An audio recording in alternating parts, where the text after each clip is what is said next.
evening, ladies and gentlemen, and welcome to the inaugural, hopefully successful week of the Friday Night Red Zone right here on the Epic Sports Network. Your host, James Poovey, coming to you live here. We got a lot of really good high school football matchups here throughout the Grand Canyon state of Arizona tonight. We're also going to take you out to Texas and California, as well as we check in on two gentlemen who were being recruited by Arizona State and the University of Arizona Wildcats football teams, respectively. We're going to go ahead and welcome you into the Friday Night Red Zone studios here on the Epic Sports Network, and special shout out to everyone joining us tonight on aztv7.com. So glad you tuned in. We're going to take you all around the Grand Canyon State. You can see we got live football already underway. To my left, your right on your television screen, that is the Sholo Cougars and the Snowflake Lobos. That is a matchup for the ages up there in northeastern Arizona. Just one of the games we're featuring here tonight on the Friday Night Red Zone. And of course, the game that everyone's looking forward to seeing tonight, Basha and Saguaro.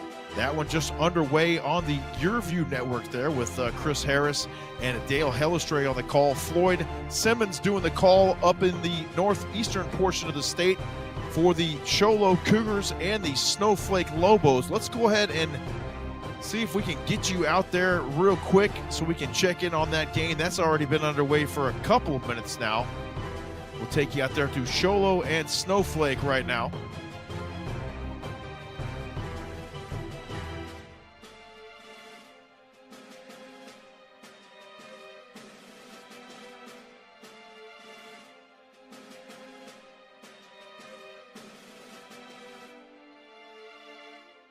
That's a Turley. Brennan with the fake to Turley. Going over the middle to number 3. Intended for number 3, and that's going to be incomplete to Peyton Papa. They tried to get him in single coverage on that right side, and a decent pass, but great coverage out there by That's Decker right there. Jake Decker for the Sholo Cougars right there, doing a nice job. One-on-one coverage, as you said, Patrick. He was all over Papa right there, wasn't allowing that throw to get through. Nice, same formation for the Lobos. Another fake, this time a quick out to Papa. Going to break a tackle down that sideline, going to be a couple of flags. I don't know if he reached out and grabbed the face mask or not, but it looks like Papa might have a face mask on that, offensive face mask. No, I think that's defensive face mask. Yeah, that was Decker getting out there. He got a little shimmy shake right there, Decker did, and he got a little back on his heels.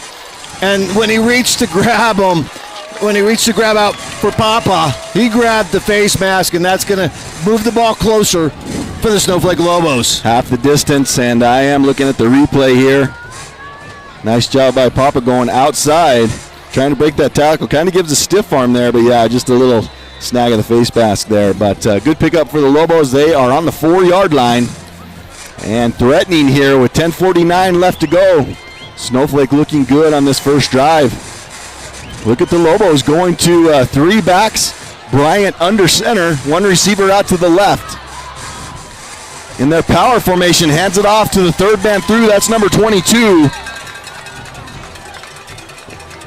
Aiden Core, right? Yep, Aiden Core, that's what we got. All right, sweet. There's a little reverse wishbone action by the Lobos on 1st and goal. Got a little closer, got it to the 2-yard line. Again, reverse wishbone. 2nd and goal on the 2-yard.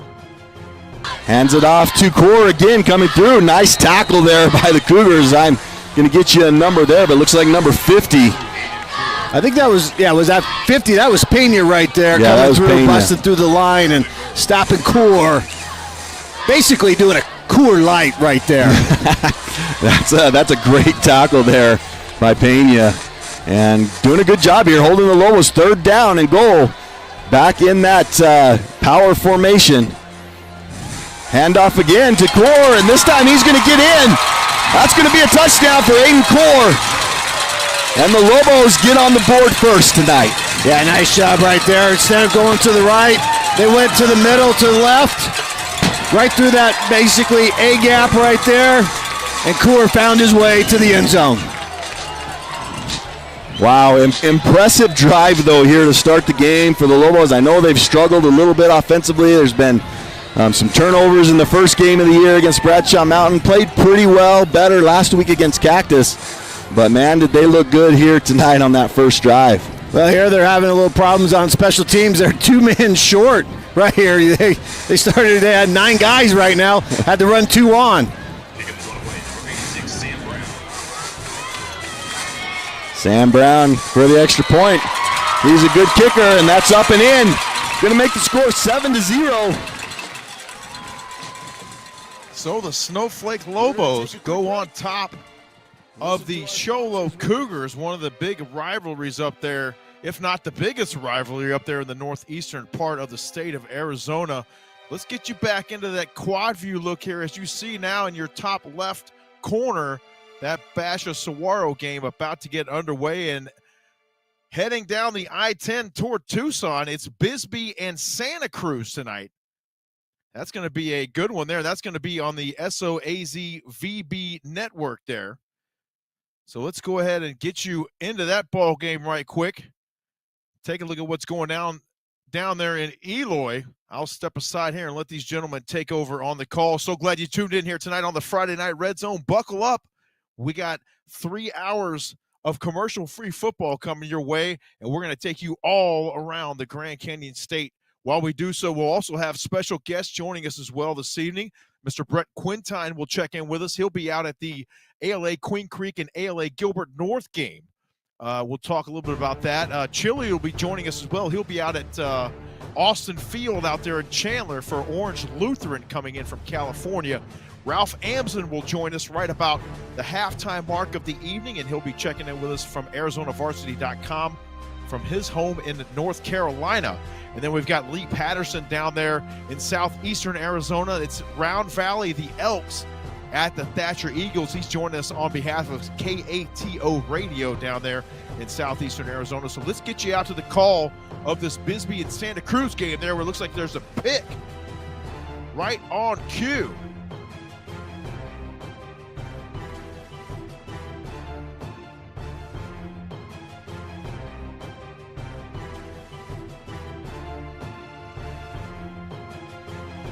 And we'll see if we get anything as far as like maybe a pass interference or a holding call. So we got a holding on the offense, and that penalty is going to be declined. So it will be 1st and 10 for the Dust Devils. And what a big turnover. That's like you talked about, Loopy. That's the statement you kind of want to set, you know, early on in this game, especially playing at home. And now you have 2 early turnovers from the Pumas that have given the Dust Devils excellent field position. Yeah, and that's one thing that this Santa Cruz team definitely gets looked at in a certain way, because their defense and offensive line is a little bit undersized. A lot of teams feel like they could take advantage of that, but they really sleep on the secondary of Santa Cruz. Timeout on the field. So we're going to get a timeout on the field. And we'll be right back after this timeout, as it's 6-0 Dust Devils with 6:34.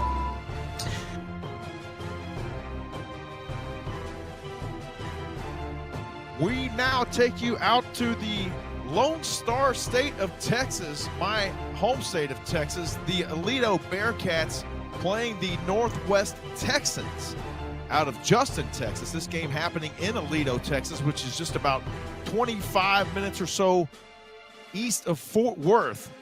And that is where Mr. Chris Johnson Jr., the ASU commit, is playing football tonight. So we'll keep our eye on that football game there in the great Lone Star State of Texas. As you see, a very large stadium there, as per usual. That is a 5A game, believe it or not, there in the state of Texas between Aledo, the Bearcats, and the Northwest Texans. That game coming your way courtesy of the fine folks at Texan Live. Northwest now running with the football, and they get a first down across midfield out to the 45-yard line. The Texans go. So we'll keep our eye on that football game as we go throughout the evening. And like I said, we got a lot of football coming up for you here tonight. We're going to also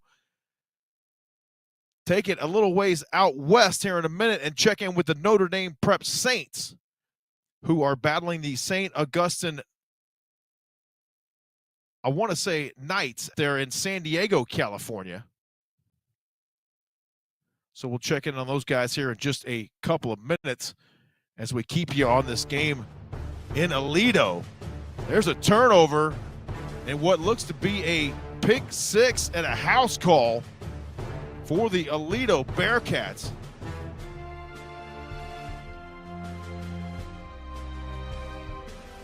So good stuff right there. Let's get you out to East Mesa, just off the US 60.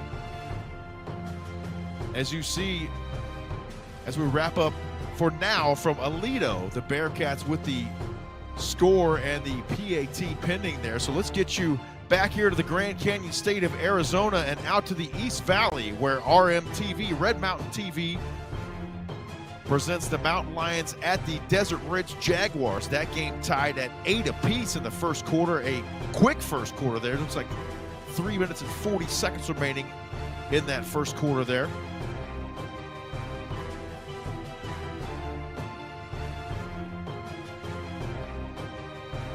Mr. Jeremy Knutson always doing a fantastic job there directing traffic for the crew of Red Mountain TV. That game we'll have to keep an eye on as well. They're a big-time 6A matchup out there in the East Valley. The Red Mountain Lions and the Desert Ridge Jaguars currently knotted at 8 apiece. Now we take you out to San Diego, California, where it's the Notre Dame Prep Saints and the St. Augustine Saints. So it's Saints on Saints this evening out there in San Diego, California, and that looks like it should be a really good matchup there. Also similar colors apparently there.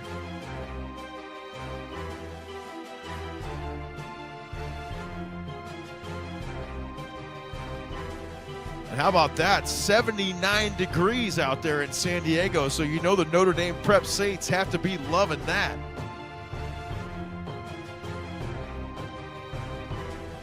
St. Augustine going to the air. Falls incomplete.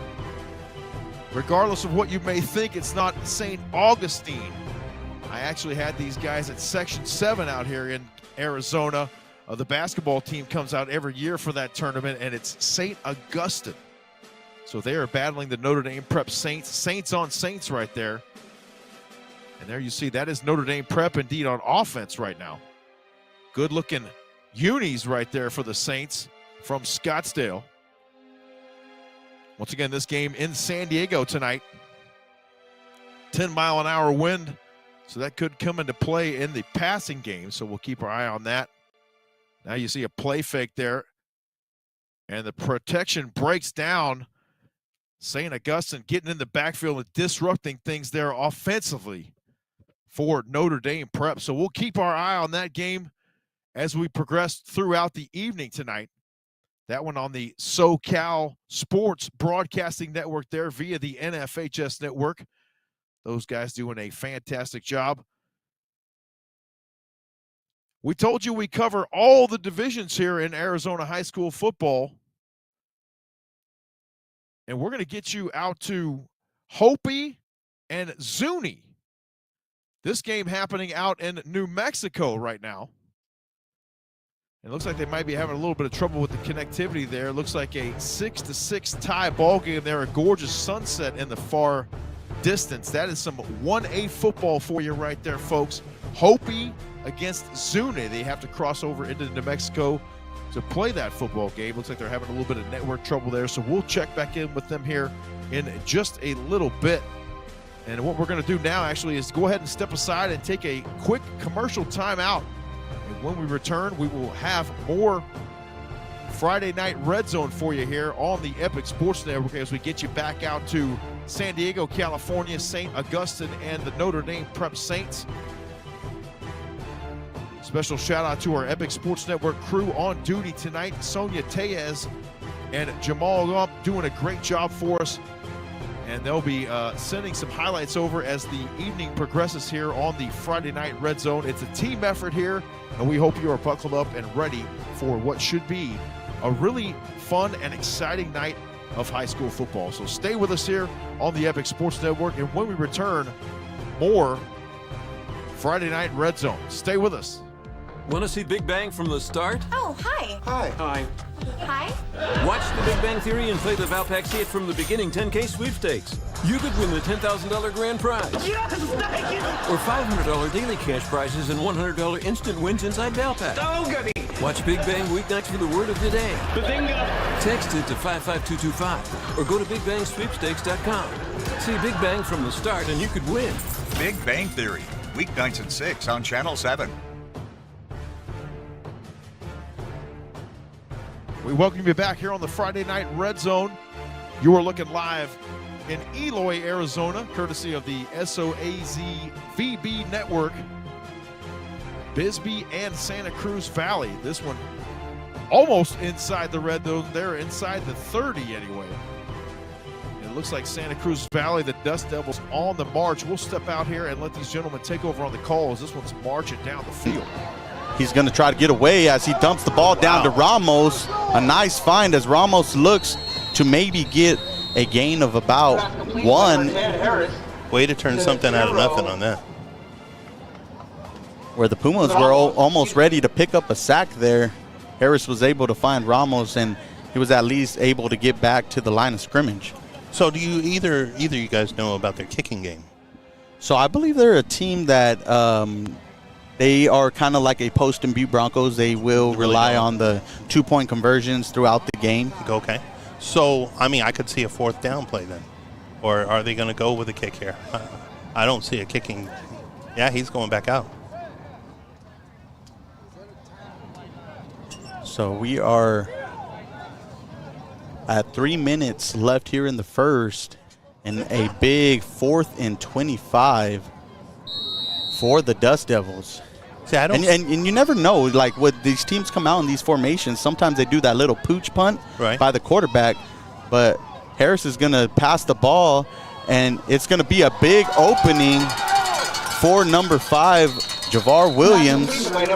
See, but I don't see that as a bad play regardless. I mean, if you're going to kick the ball, the chances of it going in, you're probably winding up at the 20, 25, whatever the case might be. Here, you're still deep in, and you're handing the ball over to him. You march the length of the field pretty much. So it's a smart play one way or another. And it's going to be a first down for the Pumas. But Williams almost picked up the first down, coming up 8 yards short on the play. So now let's see what the Pumas can do on their 3rd possession, as we have seen their offense not be able to get things going early on, and quarterback Sebastian Lopez has had to scramble quite a bit in the first 2 drives. Let's see if Santa Cruz continues on with that pressure that Lopez has been tasting for the first 10 minutes of this game. So Lopez is going to hand the ball off, and the running back is going to pick up about a gain of 2 on the play. And that's going to be handed off to number 2, Bryson Meyer. And that's another running back to kind of keep your eyes on, as outside of Lopez, he kind of takes the load when it comes to the running back position. Exactly. Last week he rushed for 66 yards and a touchdown against Douglas. So he's going to look to capitalize on that same type of performance tonight. And Lopez is going to keep the ball up the middle and pick up about a gain of 5 on the play. So we'll check back in with those gentlemen there in Eloy here in just a little while, as we're going to go ahead and give you a multi-view here. We got Saguaro and Basha up in your top left. And then the Red Mountain Mountain Lions and the Desert Ridge Jaguars out there in East Mesa. Desert Ridge on top right now, 15-8, as that one sits right around 2 minutes remaining in the first quarter. And that Basha Saguaro game, that's the one everyone wants to see. Let's get you out there. We tried to get you in that full screen for that game, but unfortunately doesn't seem to be cooperating, at least for now. So we're going to get you the audio here in just a moment as well. Let you enjoy some of that Basha Saguaro as that one is now inside the red zone there.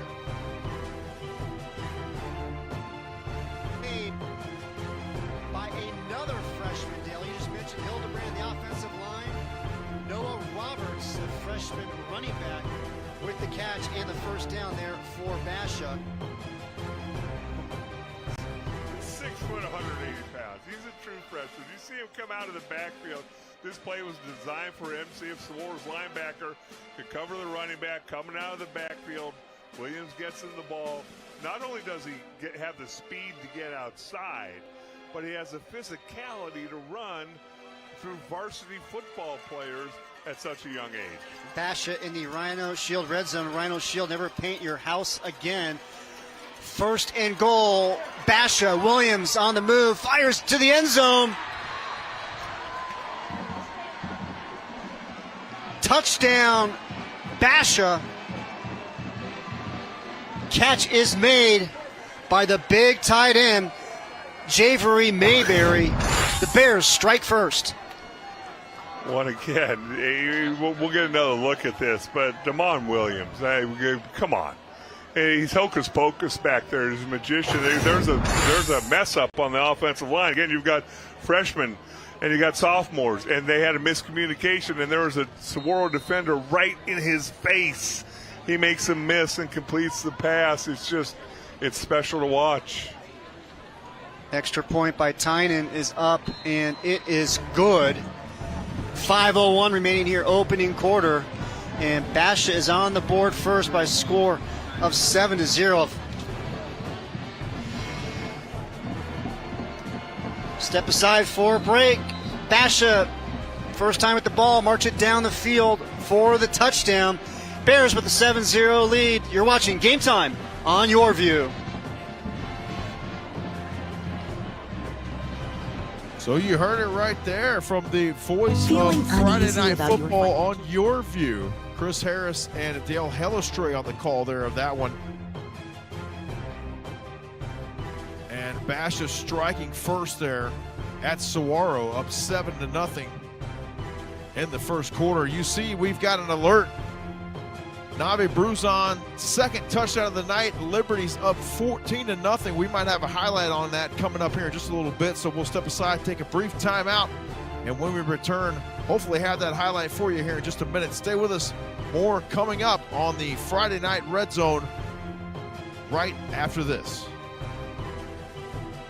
Over the years, Boofaloo, come play I Spy. we've watched them grow up. How do I look? But some things Tofino! never change. I'm not ready for this. Make time stop. Make it stop. Mom! Relive the greatest moments Middle school's over, losers! with your favorite family. Nothing bad's gonna happen. You're right, Pops. This whole driving thing is so... The Goldbergs. Weekdays at 4 on Channel 7.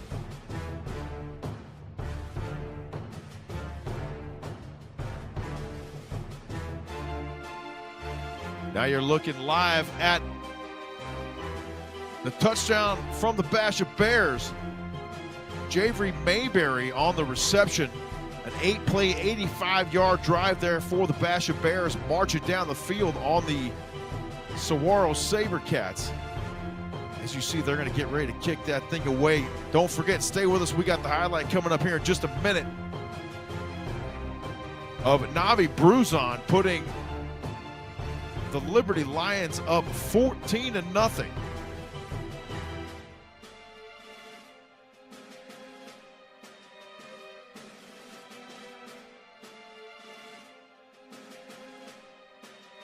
So we're going to take a look at that here right quick. 9 seconds of it. Navi Bruzon for the Liberty Lions. Let's take a look.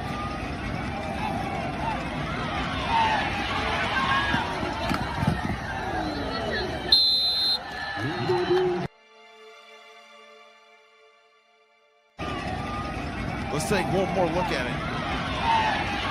Navi Bruzon directed traffic on his way to the pylon. He just continues to do Liberty Lions-like things there for Liberty, putting them up 14-0 over there in Peoria, and Liberty rolling right now. Basha maintaining that 7-0 lead over Saguaro. We call it the Great Eight. Let's take a look at it really quick. These are some of the games we're featuring here tonight on the Friday Night Red Zone. The Queen Creek Bulldogs against the Liberty Lions, the game we just saw a moment ago with Navi Bruzon, putting them up 14-0 right now. Chaparral versus Desert Mountain. We'll be checking in there as the Firebirds are battling the Wolves tonight. Apollo against Thunderbird. That should be a good one. We're trying to check in on that as well. You saw a little bit of Sholo and Snowflake a little bit earlier. That's an exciting game there in the 4A division and a rivalry, to say the least, up there in northeastern Arizona.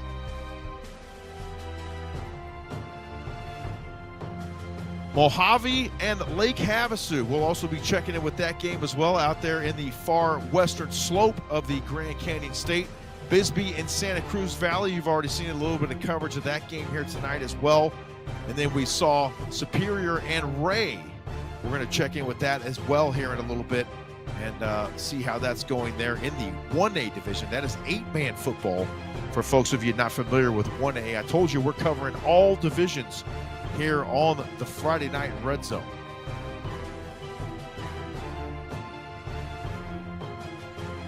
Let's take you back out to San Diego, California, where it appears to still be scoreless between the St. Augustine Saints and the Notre Dame Prep Saints from Scottsdale, Arizona. There you see gorgeous conditions out there in San Diego right now, 79 degrees. Only about 30 degrees cooler than it is for all the gentlemen playing on the fields tonight here in the Grand Canyon State. There's a nice run there as this game now nears the red zone. It's actually officially inside the red zone now, so we'll keep it right here on the Epic Sports Network. Special shout out once again to the crew on duty tonight, doing a great job for us. And we'll keep our eye on any more highlights that may trickle in as we go along throughout the evening here. Great stuff, and keep sending those highlights on Twitter, folks. If you're out at a game tonight, you've got your phone, make sure you shoot some widescreen highlight footage for us and shoot it on over. We will love to pull it off of there and feature it here on the Friday Night Red Zone. There you see Notre Dame Prep and St. Augustine scoreless there in the first quarter out in San Diego. So we'll get you out of that game here in a moment and get you into some more quad view action.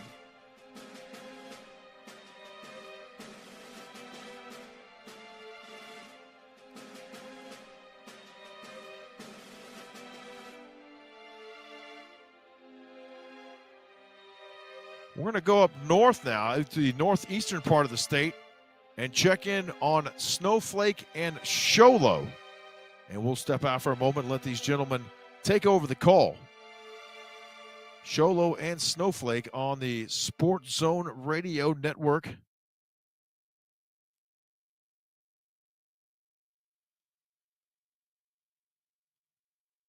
Better. All right, here we go. One play, handoff up the middle. It's a lot like how they started the game with that little handoff up the middle. I believe that's Rabin again, and that's going to be a pickup of 5 yards. So nice job, but that's going to do it here for the first quarter. Yep, that's going to do it. Sholo Cougars up 8-7 to end this one. We'll take a quick break. You're listening to the Sports Zone Radio Game of the Week, brought to you by Hatch Toyota.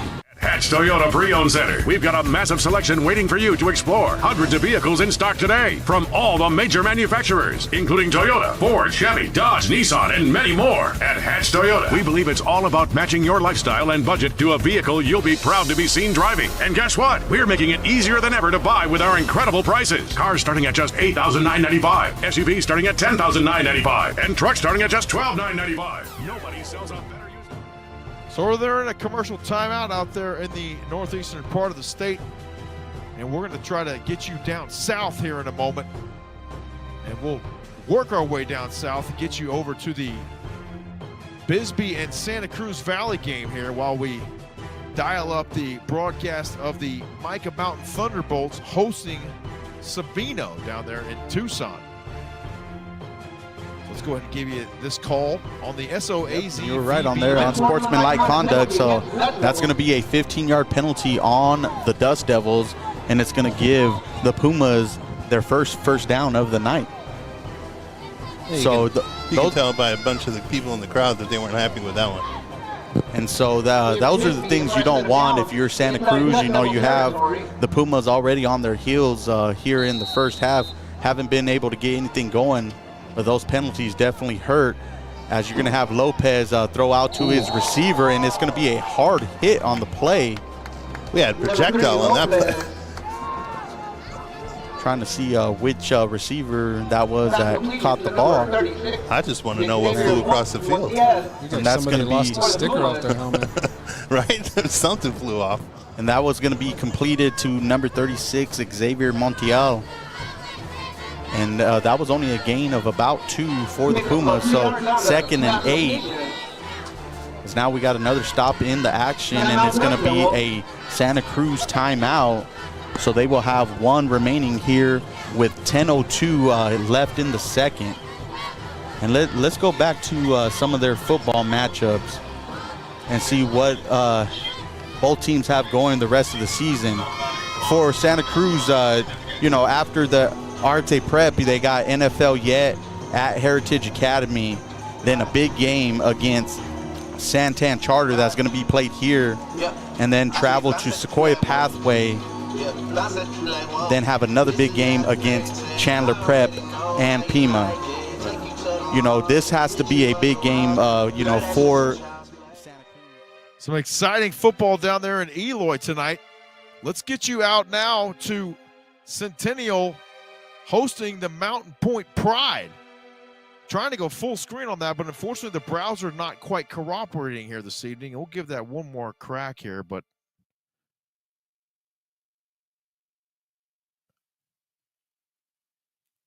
that game appears to be scoreless. So we'll keep an eye on that one as we go throughout the evening as well.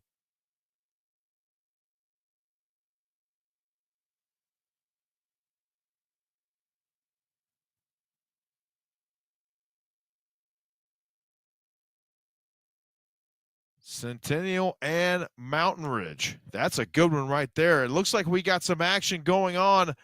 Liberty's John Wilson with an 11-yard touchdown run to put the Lions up 28-0. So a highlight is inbound, no doubt, as we take you now out to the far East Valley. Once again, there's the Desert Ridge Jaguars on the scamper there for Coach Roy Lopez.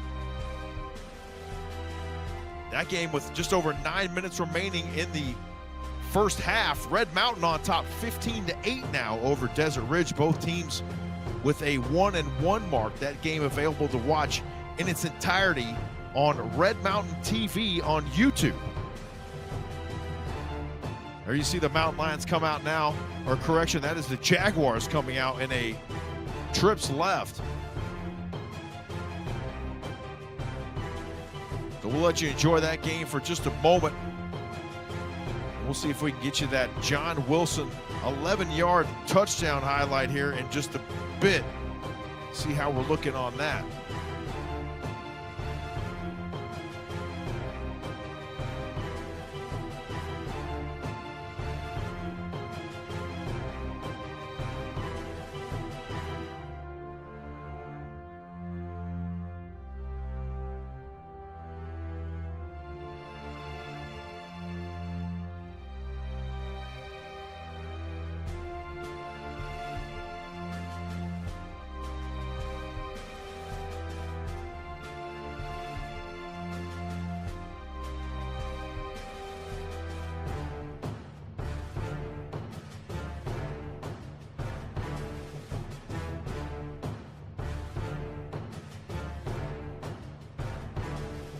So 15-8, the Red Mountain Lions over the Desert Ridge Jaguars right now. Under 9 minutes to play there in the first half out there in East Mesa. Let's take a look at that John Wilson 11-yard touchdown scamper to put the Lions of Liberty High School up 28-0.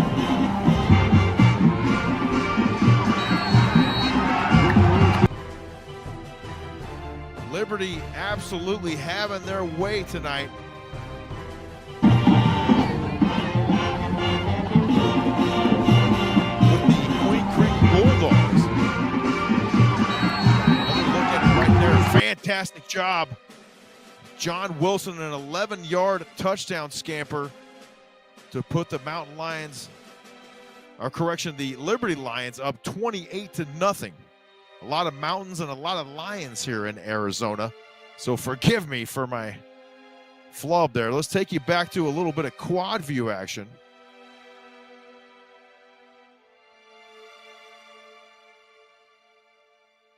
Bisbee, Santa Cruz Valley, Sholo, and the Snowflake Lobos doing battle. And then you see the Liberty Lions game, which we also are not able to get full screen for some reason. We got to get you back out to Basha and Saguaro after the commercial timeouts. You know, this might be a good time to take a commercial timeout as well. We'll do just that and return for more Friday Night Red Zone here on the Epic Sports Network and AZTV7.com. We're so glad you joined us this evening. We hope you're enjoying the broadcast, and make sure you stay with us. There's more to come. We got about another 2+ hours of this here tonight for you on the Epic Sports Network, so stay with us. More to come after this commercial timeout. Want to see Big Bang from the start? Oh, hi. Hi. Hi. Hi. Watch The Big Bang Theory and play the Valpak See It From the Beginning 10K sweepstakes. You could win the $10,000 grand prize. Yes, thank you. Or $500 daily cash prizes and $100 instant wins inside Valpak. Oh, goody. Watch Big Bang weeknights for the word of the day. Bazinga. Text it to 55225 or go to BigBangSweepstakes.com. See Big Bang from the start and you could win. Big Bang Theory, weeknights at 6 on Channel 7.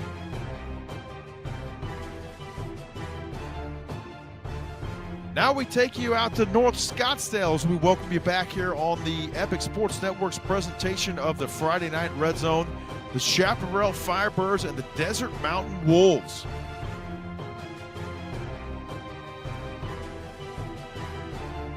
That ball, nice return. Eluding tacklers across the 40. You see the speed on display. And that was the Chaparral Firebirds on the return. So Desert Mountain will go back on defense now. And this is one of those featured matchups tonight on the Great 8, as we call it here on the Friday Night Red Zone. Desert Mountain under Coach Conrad Hamilton, really a resurgence out there in North Scottsdale over the last couple seasons. And then Chaparral, always a force to be reckoned with here in the state of Arizona. There's just a whole lot of speed on that field up there in North Scottsdale tonight. So we'll keep our eye on this one as we progress throughout the evening. Looks like about 8 minutes remaining there in the first half. Chaparral and Desert Mountain.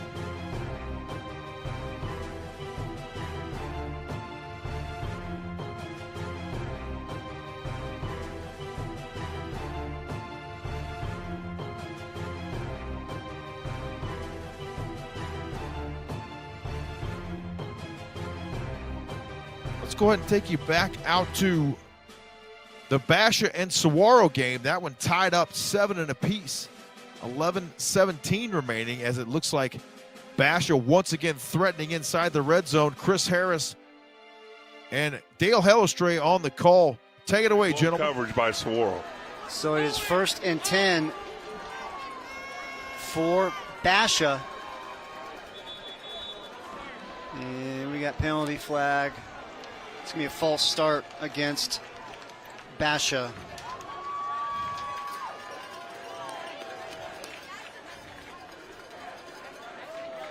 There's the call.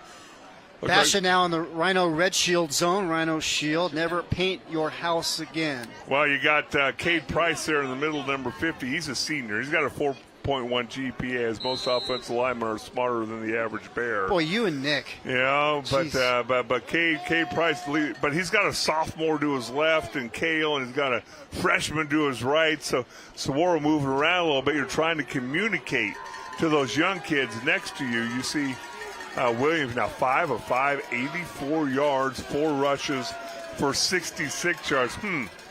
I think that's a pretty good start. This just in. That's pretty good. So the penalty backs up Basha 5 yards. Williams looking to his right. Spins around. Now he's off to the races. Into the end zone. In and out of the hands for Saguaro. That was 21, Omar Lascano, the senior. We got a penalty flag down. Yeah, tremendous play, catching up with his football again. Not keeping contained. If you're Saguaro, we saw that Basha giving up contained, but tremendous job getting his hand on the ball by Lascano. And our officials for tonight, the referee Bob Shreves, umpire David Hyams, the head linesman Drew McDonald. As we see the penalty past the line of scrimmage. Loss of down as well for Basha. The side judge is Michael Meccaniano, the line judge Jimmy Moore, back judge Kanan Keyser, and the field judge Barrett Furman. And we want to remind you that Barrow Neurological Institute is the official sports neurology partner of Game Time. A lot of big words for you there, Christopher. Again, that's one of the most punitive penalties in football. Not only is it the yardage, but then you lose it down. And again, I don't know how they come up with some of these cockamamie rules, but now you bring up second and long. Williams fires. What? Interception! And coming right back after dropping it the previous play, Omar Lascano comes up with the pick. What? What a play by the senior. It's a little dark down in that end zone, hard to see from the press box. But that's a much more difficult catch than the previous one. And now it's going to be, are they going to have the ball on the 1 yard line? Or is that a touchback? 1 yard line. What a play, though, by the senior. My goodness. Now that's what you want to go. So the Saguaro SaberCats regain possession of the football. Let's take a quick look at that Jaden Matthews score to tie the game at 7 apiece as you see Saguaro now regaining possession. Here it is from field level on the Friday Night Red Zone. Really trying to get that highlight for me.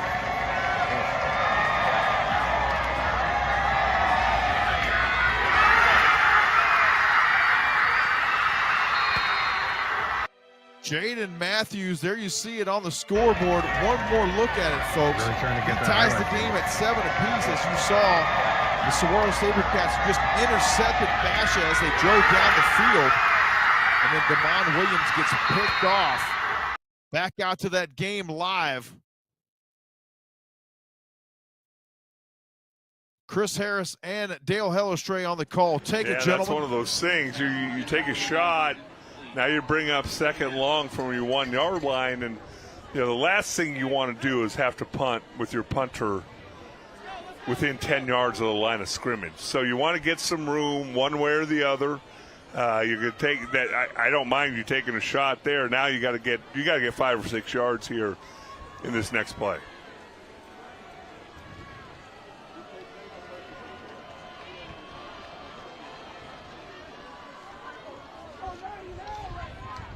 It's always tough when you got your quarterback and running back in the middle of the end zone.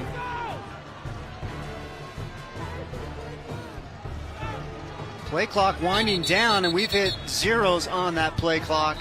Was there a timeout before?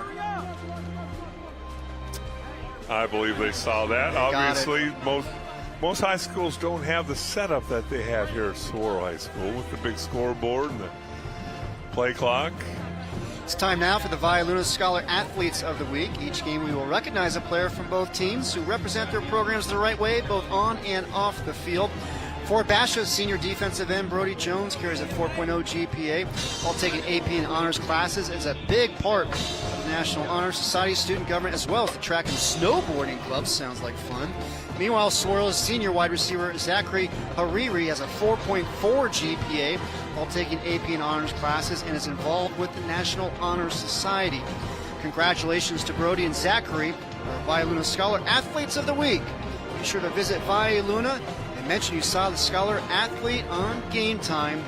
Via Luna, celebrating 40 years in the Valley, authentic Sonoran style since 1983. And a special thanks to Bill and Janie Riddle. Awesome Mexican food, awesome place to eat Mexican food, just off the charts.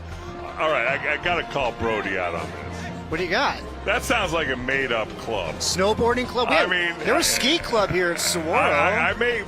We our senior year made up some clubs just to, I don't even know what we got out of it, but there were some clubs that's like, those aren't even really clubs.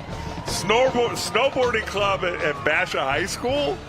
That's just to have a ski trip up north? That's exactly what it is. I love it. That's why he's so smart.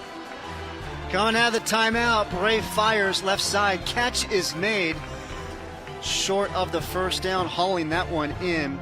Jacoby Spence, the senior wideout, has got offers from Washington, Nevada, UNLV, NAU. Dynamic playmaker for the SaberCats. Yeah, you see him. Again, you can see the connection between Mason Bray and Jacoby Spence. They trust each other. Timing is great. And what that is, that's all that. And I'm kind of a poo-poo some of the 7-on-7 stuff, but that's where you can see it come to fruition. Shot down the field, incomplete. This time looking for Whitaker. SaberCats now 3 of 5 on third down. Basha and Saguaro knotted at 7 apiece. That game available to watch live on YourView. Chris Harris and Dale Hellestray on the call. Let's take a look. Field level, Don Tinsley from the Perry Pumas spinning his way into the end zone against the Millennium Tigers out there in the far West Valley. Let's take a look at it here from field level on the Friday Night Red Zone.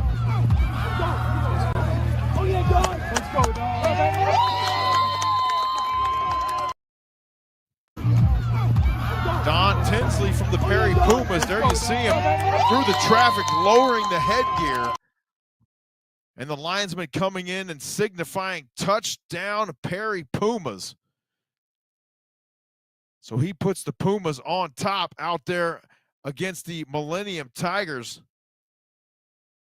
Once again, Basha and Saguaro tied at 7 apiece.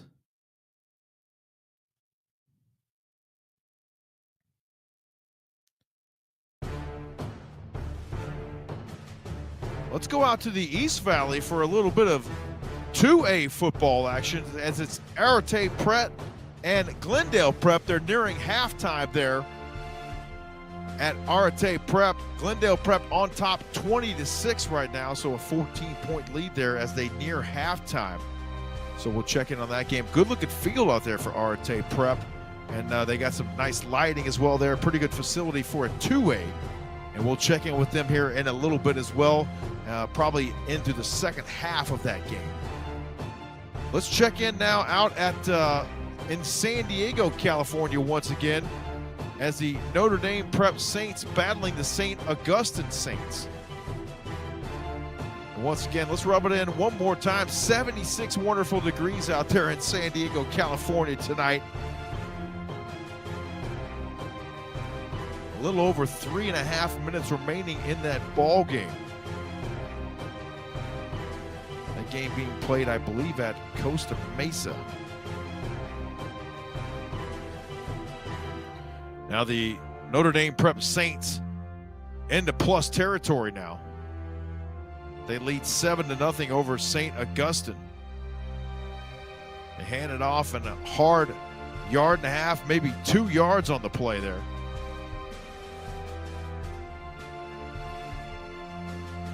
Notre Dame Prep trying to make a run at that 5A crown this season. And we've got a gentleman for Orange Lutheran punching again out there at Austin Field in Chandler. So stay with us, and we'll see if we can pull that up for you here in just a minute. As as you keep your eye there on that game happening out in San Diego.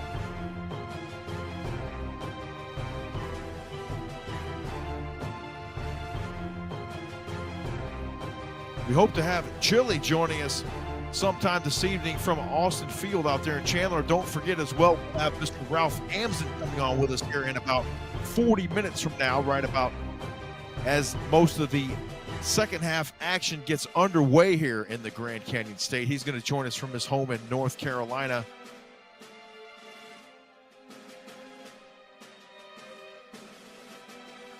A lot of moving parts here tonight on the Friday Night Red Zone, but we're having some fun with it. We hope you're enjoying the broadcast tonight. We certainly are enjoying bringing it to you.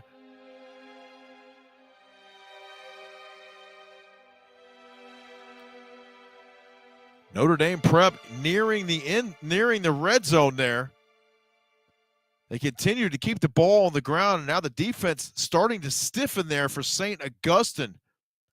Once again, this game happening live in San Diego, California right now. We will have Mr. Brett Quintine checking in with us here in a little bit from the battle of the ALAs out there in the East Valley. ALA Queen Creek and ALA Gilbert North doing battle. A little bit of Deflategate action reported this week out there, so we'll see if we can get some sort of information or maybe a little bit of a handle on that. We're going to keep this game right here. We're going to check in and look at that touchdown for Orange Lutheran here in just a moment. Out there at Austin Field against the Chandler Wolves. Good-looking field-level shot, if I do say so. There's a bootleg for Notre Dame Prep. They go to the air. Oh, it falls incomplete at the 15. So we'll check back in with that game here in just a bit. Let's take a look at this touchdown for Orange Lutheran, as Mr. Chavez punches it in against the Chandler Wolves. Here it is, field level for you on the Friday Night Red Zone.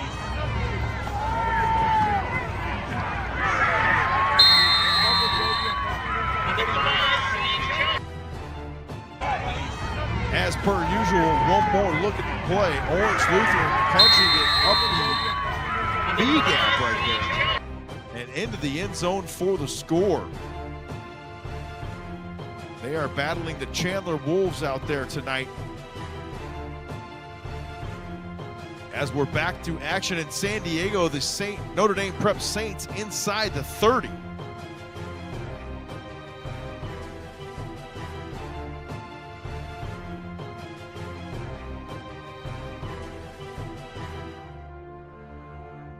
So we're going to load up a little bit more football for you here, folks.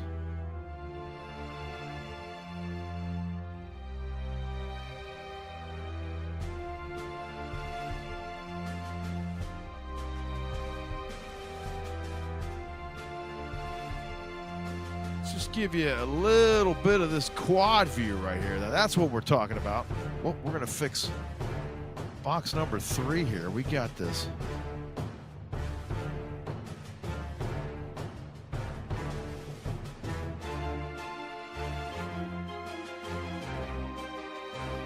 That game appears to be over up there in northeastern Arizona. Red Mountain leading 22-16 over Desert Ridge out there as that game nears halftime. Chaparral and Desert Mountain knotted at 7 apiece. Notre Dame Prep and St. Augustine, once we mentioned doing battle out there in San Diego. 7-0 Saints over the Saints of St. Augustine. Chris McCavitz putting the Liberty Lions up 42-0. Let's get you a good look at the student section there, at least for a moment, for the St. Augustine Saints. Now we'll get back to that quad view as we prepare to get you that highlight here in just a moment. How about the Liberty Lions just taking care of business? I just wish we could get them full screen there on the live stream site for the Peoria Student Broadcasting Network. Those folks always doing a fine job over there at all the Peoria schools.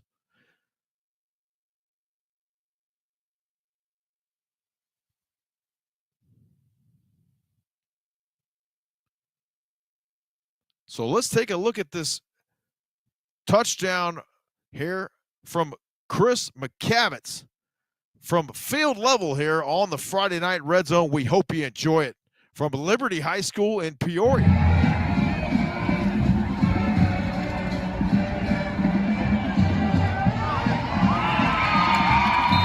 How about that dart right there from Navi Bruzon into Chris McCavitz? Just running down the seam. Let's take one more look at it here. Just ran right past the defender and in there into pay dirt for the Liberty score, putting the Lions of Liberty High School up 42-0 here. An absolute pasting at this point of the Queen Creek Bulldogs.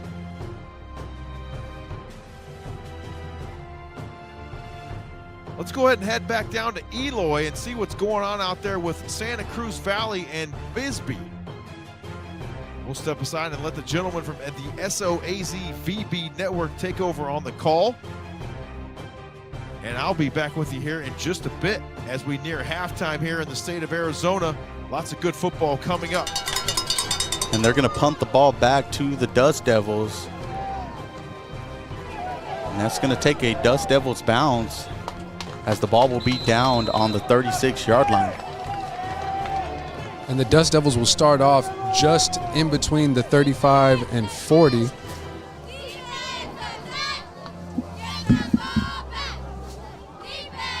Number 5, Coronado with down by number 36.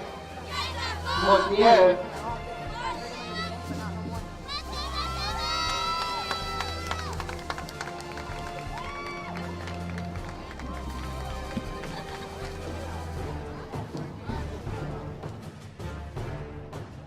The Dust Devils will start at the row 36. First and 10.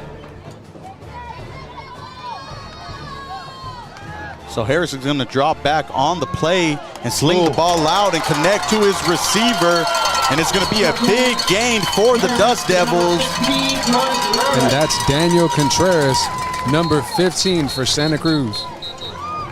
And we have another flag on the play, as it's going to be a holding on the Dust Devils. So big plays getting negated. Is tonight laundry day? Did I miss it? It seems like it has been early on. Mom said bring out your laundry. So what would have been about a 20-yard gain now is 10 yards the other way, as now it's a 1st and 20 for the Dust Devils.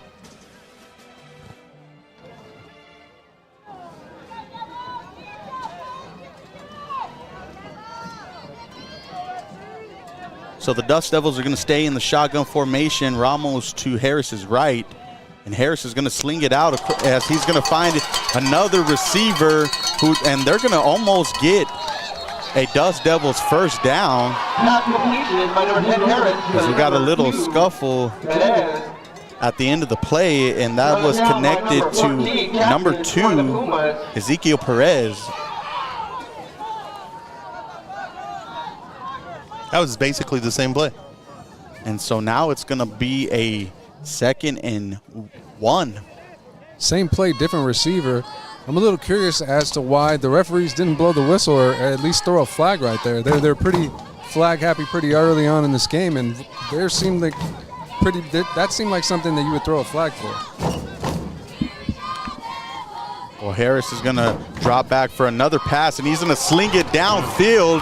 Oh, and the ball is going to be broken up by the Pumas defender, as that was intended for number 9, Banda. That was on stride. That was a great pass. I think it just ran out of a little bit of air there. With the coverage for the Pumas.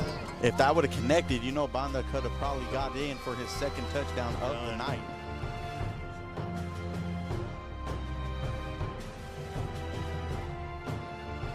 The Santa Cruz Valley Dust Devils on top 12-0 over the Bisbee. Let's get you out to North Scottsdale now, as the Desert Mountain Wolves have tied it up at 7 apiece.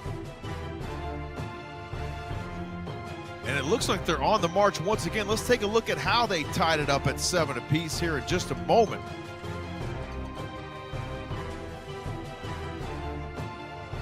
As we keep our eye on this football game, Desert Mountain trying to drive now. They're going to the air.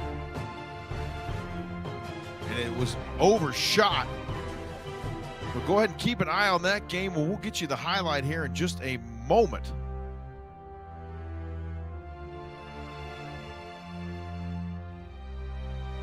So glad you tuned in here tonight on the Epic Sports Network. Also a shout out to everyone joining us tonight on the Neighborhood Sports Network as well as aztv7.com. We definitely appreciate your viewership and certainly hope you are enjoying tonight's broadcast. Looks like we got a 3rd down and 10 here for Desert Mountain, so we'll keep it right here and then look at the way they tied it at 7 apiece here as we approach halftime in North Scottsdale. That one out of bounds on the far side of the field.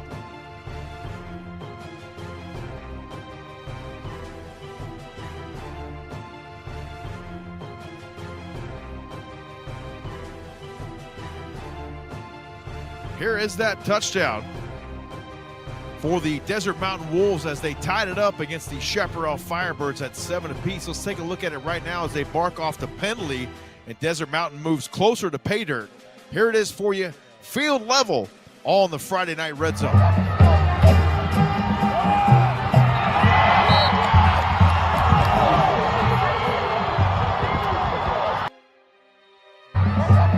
There you see it, right up the gut. These offensive linemen paving the way and opening the hole up front there for the score, and they tie it at 7 apiece. As we get you back to that game now as Desert Mountain on the march. And he's going to sling the ball and just overshoot. That looked to be a little flare pass out of the backfield. Might need to get a little bit of Windex on that pixel-lot there up at Desert Mountain, but we'll get that taken care of for sure. Desert Mountain on the march. That one tied 7 apiece there as we approach halftime. So maybe we'll keep it here for a little bit longer and see if Desert Mountain able to go ahead at the half. 50 seconds remaining in that ball game in the first half. Desert Mountain breaks the huddle now, 2-by-2 on the outside. Yeah, it's not a question of his arm or even his strength anymore. They bring one into a slot right. Shotgun snap. He fires, and the ball falls incomplete. The intended target was right around the 30-yard line. Unfortunately, can't get any numbers for you on that resolution there. That one knotted at 7 apiece between Chaparral and Desert Mountain. As we get you back to the quad view.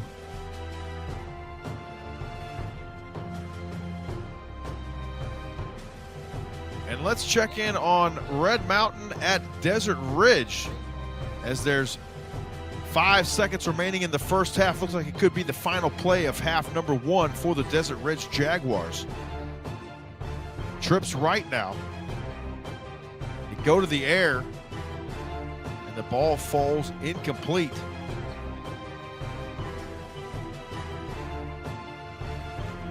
We'll see exactly where they stop the clock on that play, if there's time for one more play, or if that will be the first half there in East Mesa.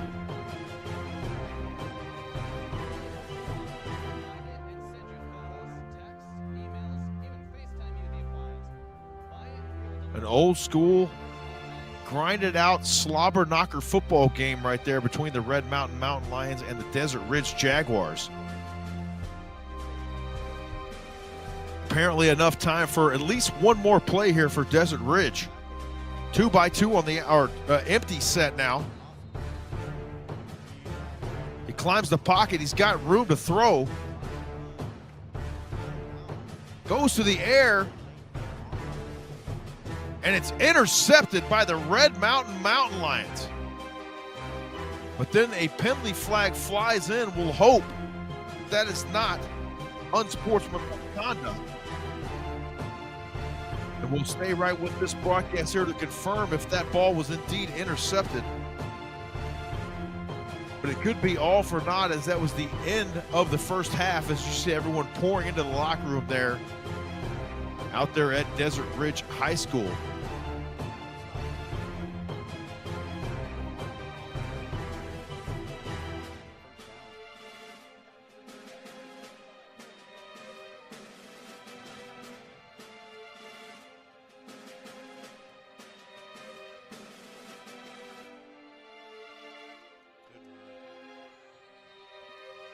Let's get you back out to Chaparral at Desert Mountain, as that one has 8 seconds remaining in the first half.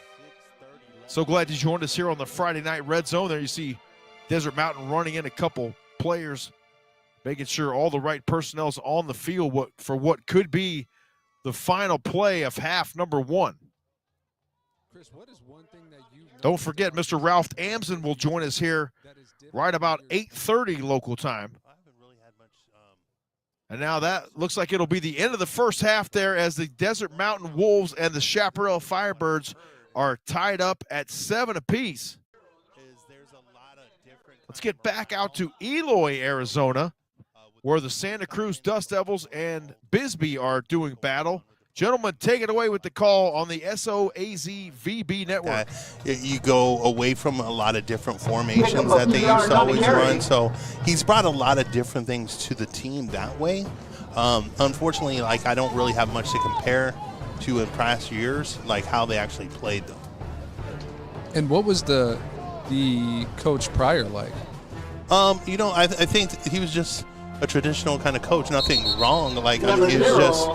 A lot of coaches, I think, that go in some of these small towns is they've been there for a long period of time. They run a certain offense, and they just always run that offense. So I think a lot of them now are starting to change, especially as you kind of see in the forecast that you might have to be the best teams to make it, with the pre-seeds actually falling away in some of these regions, as they just did for 3A. I mean, they haven't done it yet for 2A, but you can see it kind of knocking on the door for the future. So you can see some of these teams kind of stepping it up and changing things around.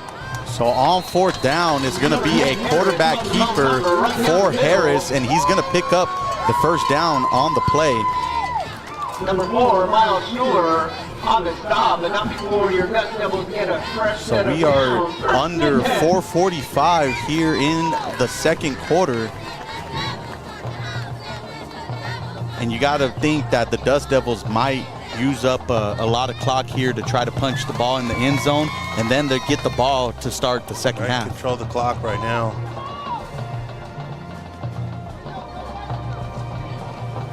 So Harris is going to hand the ball off to Ramos, and he's going to get drugged down by number 10, Emilio Lopez, on the play. So it'll be a 2nd and 11.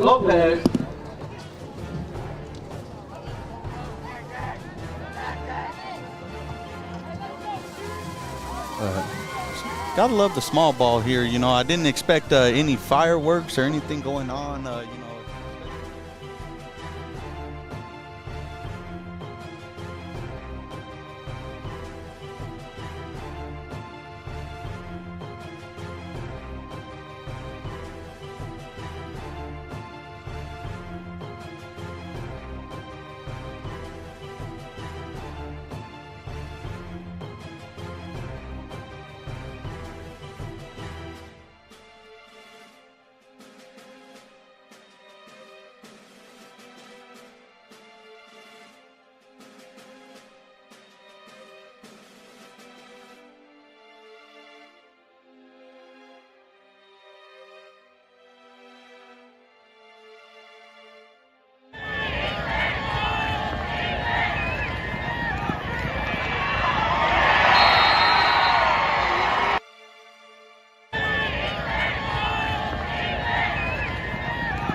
Want to see Big Bang from the start? Oh, hi. Hi. Hi. Watch The Big Bang Theory and play the Valpak See It from the Beginning 10K sweepstakes. You could win the $10,000 grand prize. Yes, thank you. Or $500 daily cash prizes and $100 instant wins inside Valpak. Oh, goody. Watch Big Bang weeknights for the word of the day. Bazinga. Text it to 55225 or go to BigBangSweepstakes.com. See Big Bang from the start and you could win. Big Bang Theory, weeknights at 6 on Channel 7.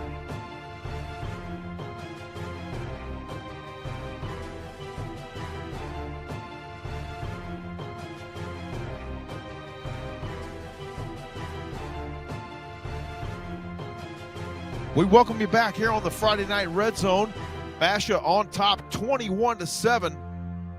I believe you got to see the Damon Williams touchdown there a little bit ago, and I think I might have had my microphone muted. My apologies for that, but I think we're back up and running here as we're back full screen here on this Saguaro Basha game. There's a nice return for the SaberCats out near the 40-yard line.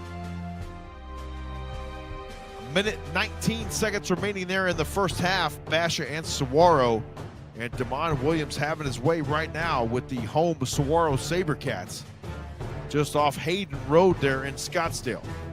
Let's turn it over to Dale Hellestray and Mr. Chris Harris on the play-by-play call and let them finish out the first half over there from Saguaro High School. Take it away, gentlemen. By Bray to escape the pressure and give his receiver a chance. So hard for a quarterback. You got Bray, 6 foot, 175 pounds, rolling to your left with pressure. You can't get your feet set. You can't get your hips turned to get enough on the football to get it downfield. But this Basha defense, you can see they're getting more and more comfortable with about each series out here, bringing the heat on the Saguaro offense. Bray delivers, goes through the hands of Rinaldi. 1:08 remaining, 3rd down and 10. Each team with 1 timeout remaining. And here, Zach Hill's got a decision right here. I mean, I'm not so sure what you're going to do, because if you throw an incomplete pass here, and I'm Basha, I am rushing 11 dudes trying to block your punt. Now I got a minute left with a timeout. I'm not sure if I don't hand this ball off. Well, Saguaro is 3 of 6 on 3rd down conversions here so far tonight. Big one here. 3rd and 10. Handoff. Matthews left side. Big hole. Off to the races is Matthews. Big pickup inside the 40 of Basha. Pickup of 23. Remember, in high school football, clock stops till they get the chains set up. You can get a play call and get going here. Ball spot at the Basha 39. Bray delivers a strike to the left side. Another first down for the SaberCats. This time it's Spence hauling it in. Again, if we could get some just slow motion replays, the connection between Mason Bray and Jacoby Spence, there's so much trust in that relationship, and the ball comes out before Spence has made his break.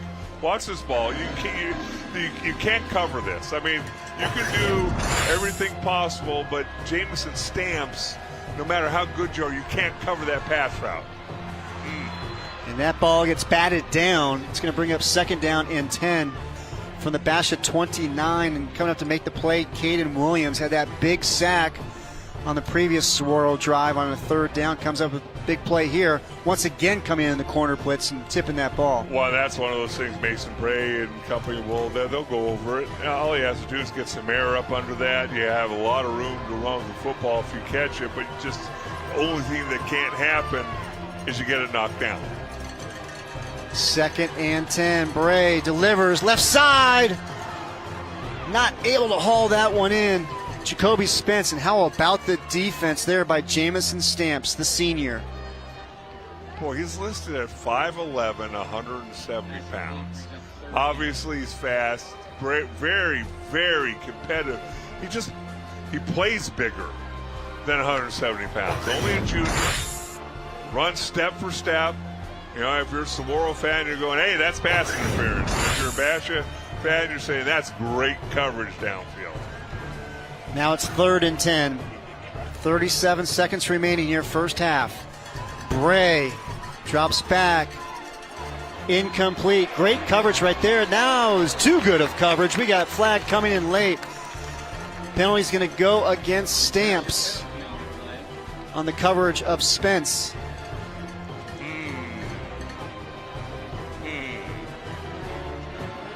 What are you pondering there, Well, Dale? let's see where this ball actually is thrown. I'm just always, I always dislike it when a team or a person is bailed out. I don't know if this ball's catchable.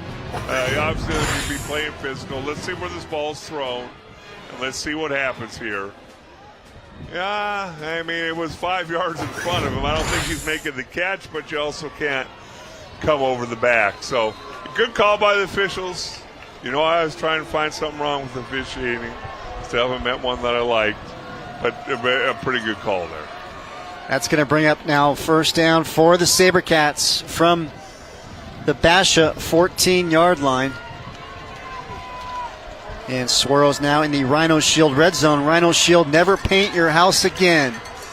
Bray finds Matthews, gets out of a tackle and into the end zone. Touchdown, SaberCats. What an answer by Saguaro here in the final minute of the first half. 15-yard touchdown pass, Bray to Matthews. All right, so as an offensive lineman, Mason, put some air under this ball. This could have been knocked down just as easily. Okay, so moving forward, put a little air under the ball. But remember now, this Saguaro offense, it was third down. Yes. And it was like, we don't want to give the ball back to Basha on their side of the field. And they go down, and that's how dynamic both these football teams are, that you can score that quickly. And how about Jaden Matthews? Had a 26-yard touchdown on the ground in the first quarter. A 15-yard touchdown through the air here with 26 seconds remaining in the first half to make it a 21-14.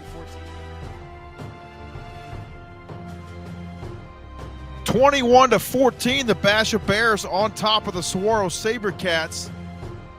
26 seconds remaining in the first half of that one. We're going to step out to the Battle of the ALAs and visit with Mr. Brett Quintine here in just a moment. He'll give us an update on what's going on out there in the far southeast valley. Brett, give me a thumbs up really quick if you can hear me before I bring you on, just to make sure we're good. All right, we're good to go. Mr. Brett Quintine joining us here on the program. Brett, how are you? Give us an update on what's going on out there between the Battle of the ALAs. It's ALA Queen Creek and ALA Gilbert North out there. Tell us what's going on and give us your perspective, my friend. Well, James, right now it is halftime. 21-17. ALA Gilbert North has the lead. I'll tell you, for the Eagles, it is all about passing. I tell you, their quarterback, Connor White, he is good. He has found a couple of receivers for touchdowns, one being Brandon Phelps, who, as we know, is a U of A commit, the other being senior Isaac Massey. So that Eagle offense is all about passing. They also did have a short touchdown run by McKay Beardsong. That was their 3 touchdowns. Both teams have turned the ball over once apiece. For the ALA Queen Creek Bulldogs, no, they are not the Bulldogs. They're the Patriots. A lot of noise out there. You got Enoch Watson, the quarterback, is coming short of terrific. He has guided the offense very, very well as he has hit Taylor Seal for a touchdown as well. So overall, we're seeing back and forth. We're seeing a lot of offense. 38 points in the first half, and I do believe we'll see a whole lot more in number 2. Brett, we're just hoping that you stay cool out there, my friend. As you can see, it's 108 degrees outside and not a whole lot of breeze. Are there any unsung heroes that you've seen in that ball game tonight? Maybe someone that you didn't expect to make a play and have kind of risen to the occasion for their ball club? You know, I'd probably say Isaac Massey is the receiver, one of the receivers for Gilbert North. All eyes are on Brandon Phelps. So the receiver who has to play really the number 2 role. It's one of those things where when Phelps is keyed in on and when he's double teamed, you have to have someone step up. And in this case, it's Massey. And yeah, as I mentioned, ALA Gilbert North, all they do is throw. A matter of fact, I think they've had just one rushing attempt all game long, and that was for the short touchdown in the first quarter. So yeah, no real unsung heroes, but everybody's doing their thing, and we're going to see some fireworks in half number 2. Well, an absolute embarrassment of riches for Coach Randy Reisdorf and the ALA Gilbert North Eagles over there. And you talk about Brandon Phelps, a huge target and a guy that you just get the ball anywhere in the zip code, and he's usually going to come down with it. He is really good. He's very talented. He can do a lot. I believe he kicks for this team as well in certain instances. And yeah, Connor White has a very experienced target. And you said as long as the ball is anywhere within receiving distance, he's going to stand for you. And this, I'll say, Patriots, very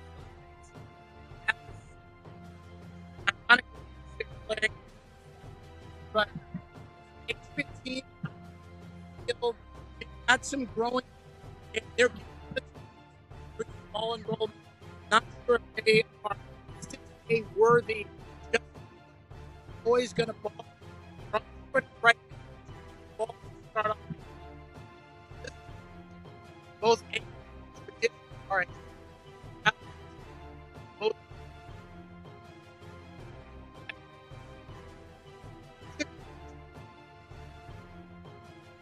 Brett Quintine from the Seatown Rivals podcast, AZ Preps 365. He's all over the state of Arizona, as we always know. Always a pleasure to have you checking in with us, my friend. We look forward to checking in with you again during the second half, or at least during the post game, and you can give us maybe a wrap up there from the ALA Gilbert North Eagles perspective. Mr. Brett Quintine, thank you, sir, and we will see you a little bit later. More to come here on the Friday Night Red Zone. Stay with us. More live football, and we'll check in as well with Mr. Ralph Amson here in just a little bit. When we return, stay with us. We'll take a brief commercial timeout and return with more live football here on the Epic Sports Network's presentation of the Friday Night Red Zone.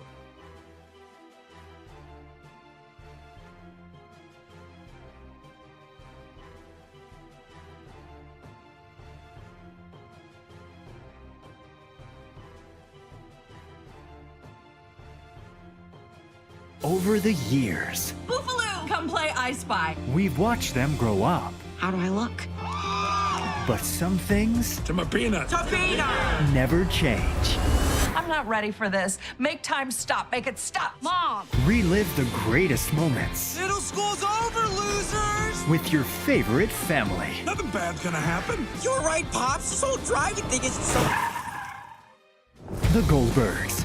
Weekdays at 4 on Channel 7.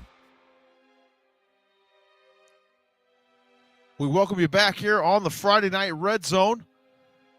We get you out now to North Scottsdale, where we see the Desert Mountain Wolves and the Chaparral Firebirds coming back out for half number 2. So some of these games getting ready to go into half number 2. Chaparral now with possession of the football. A little jumbo package there for the Firebirds. Speed out on the edge. Breaking tackles across the 40 and out to the 45-yard line go the Firebirds. So they're off and running here into half number 2. As we prepare to check in on some two-way action now out there at Arate Prep. It's the Glendale Prep Griffins and the Arate Prep Chargers 20-14 in that ball game.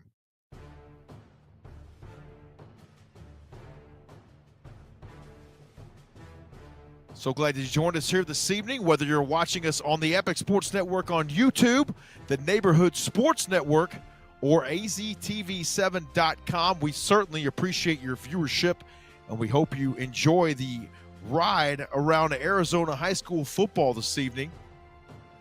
One more shout out as well to our Epic Sports Network crew on duty tonight. Sonia Tellez and Jamal Jump joining us. And we're about ready for Mr. Ralph Amson to check in with us here in just a minute. We'll see if Ralph can give us that widescreen shot there in just a moment. And then when we check in with him, it'll be a really good look. I'm excited to see what his thoughts here on this first half of action. So let me get his multi-view set up here in just a moment.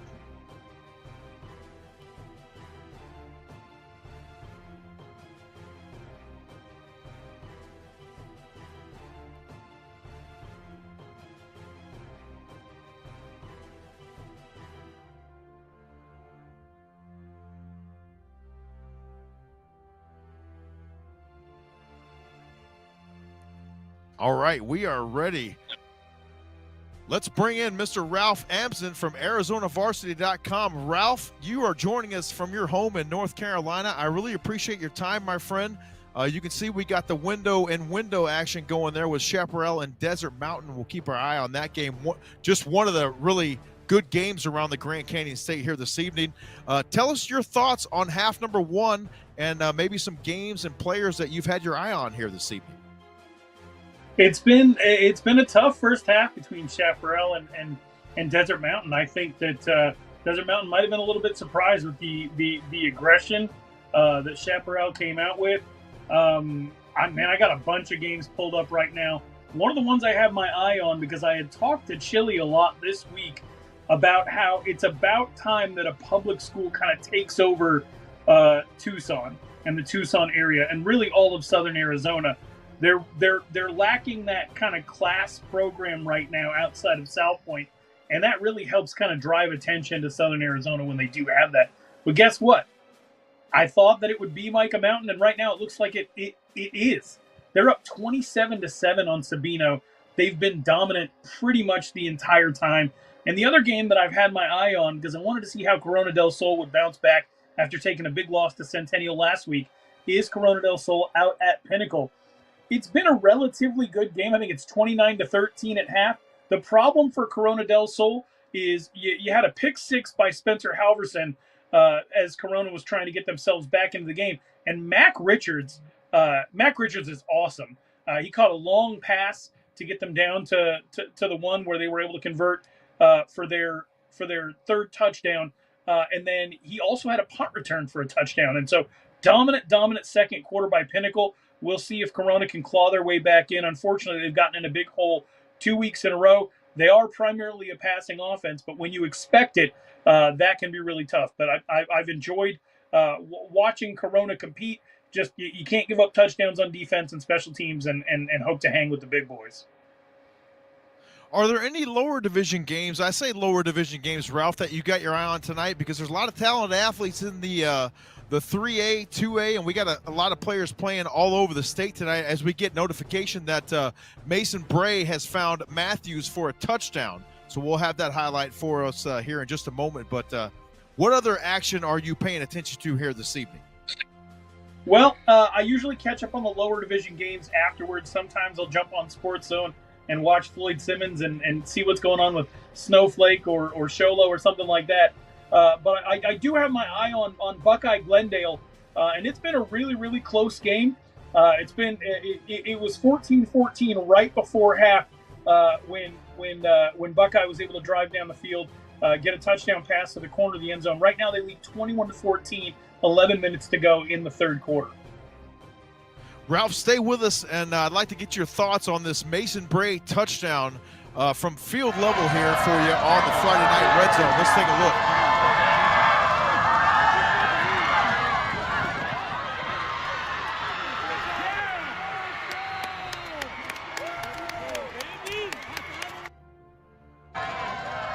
We'll cue it up one more time.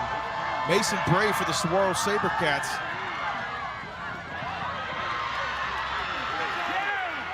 Breaking a tackle right there before the end zone. How about that game, Ralph? Obviously, the creme de la creme of the night, the Basha Bears and the Saguaro Sabercats. And at last look, that was 21-14, I believe. Yeah, Jaden Matthews with both touchdowns for Saguaro. this Saguaro team under Zach Hill, they've stayed aggressive, maybe a little too aggressive last week, getting some players suspended against Mountain View. But I like that. They've kept that edge. They've kept that attitude. And that's what has them in this game with Basha. On the other end, Damon Williams, 2 touchdown passes and a touchdown run. They do look like the more disciplined team, but Saguaro's taking shots down the field. They're not going to go quietly into the night. Ralph, set the scene for me there. Obviously, you have to watch a lot of this football remotely from North Carolina, and it's really amazing that you're able to keep things going with ArizonaVarsity.com from such a distance, and kudos to you on that, my friend. But just kind of set the scene. What goes on there? You got a bunch of screens going on in the office, or you got football on all throughout the house, or just set it up for us. Yeah, what goes on? And it's obviously it's 11:30 at night there, so it's almost Saturday for you already. Yeah. Well, since moving out to North Carolina, I moved out here in 2021. I've kept West Coast hours, so stay up till about 2 in the morning, wake up at about 9 in the morning. NFHS used to let you have multiple windows open at the same time. Now they do. So just on NFHS Network, I got the Brophy game. I got Centennial Mountain Point, Millennium Perry, which is a way better game than I thought it'd be. And I also have Micah Mountain Sabino. And then with the availability on YouTube, which obviously you're using, I mean, just right now, I've got the Chandler game, the Saguaro game, Buckeye, Desert Mountain, Corona del Sol, all of those games watching simultaneously. I screencast one to my television. I've got about 6 or 7 up in my office, and I have one up on multiple laptops. So, people were surprised that I was able to keep this moved out here, but I used to go to 2-3 games a weekend. Now I can watch up to 10. And so while it's definitely not the same as seeing these guys in person, I do consume way more high school football in the Valley than I ever did before. And hopefully we're helping you do that here as well on the Friday Night Red Zone as we get a pop to see Don Tinsley scoring again for the Perry Pumas. While I go pull that highlight, why don't you tell us your thoughts on Coach Joe Ortiz and really his transition from the Cactus Cobras out there to Perry and really picking up right where he left off in the 4A and transitioning that offense into the 6A. Yeah, well, Preston Jones had a great run at Perry, but he really shied away from showcasing his players and recruiting. He did not like 7-on-7. He was against a lot of these modernizations that have been happening in Arizona high school football. Joe Ortiz isn't afraid of any of that. He coached the offense at Higley, so he's used to the area. This is nothing new for him, and he got that high-level experience as head coach at Cactus. The biggest problem with Perry has always been just an inability to hang on the defensive side of the ball. They did have the good Purdy years, but those were all about offense. And so if Joe Ortiz can bring some of what he learned from Coach Bellis out there at Cactus, and he can institute some of that at Perry, they're definitely going to be able to compete in this premier region. And they've looked as strong as anybody the first couple of weeks. Got down 14-0 in this Millennium game, but they're very, very strong on offense, and they're starting to look pretty competent on defense as well.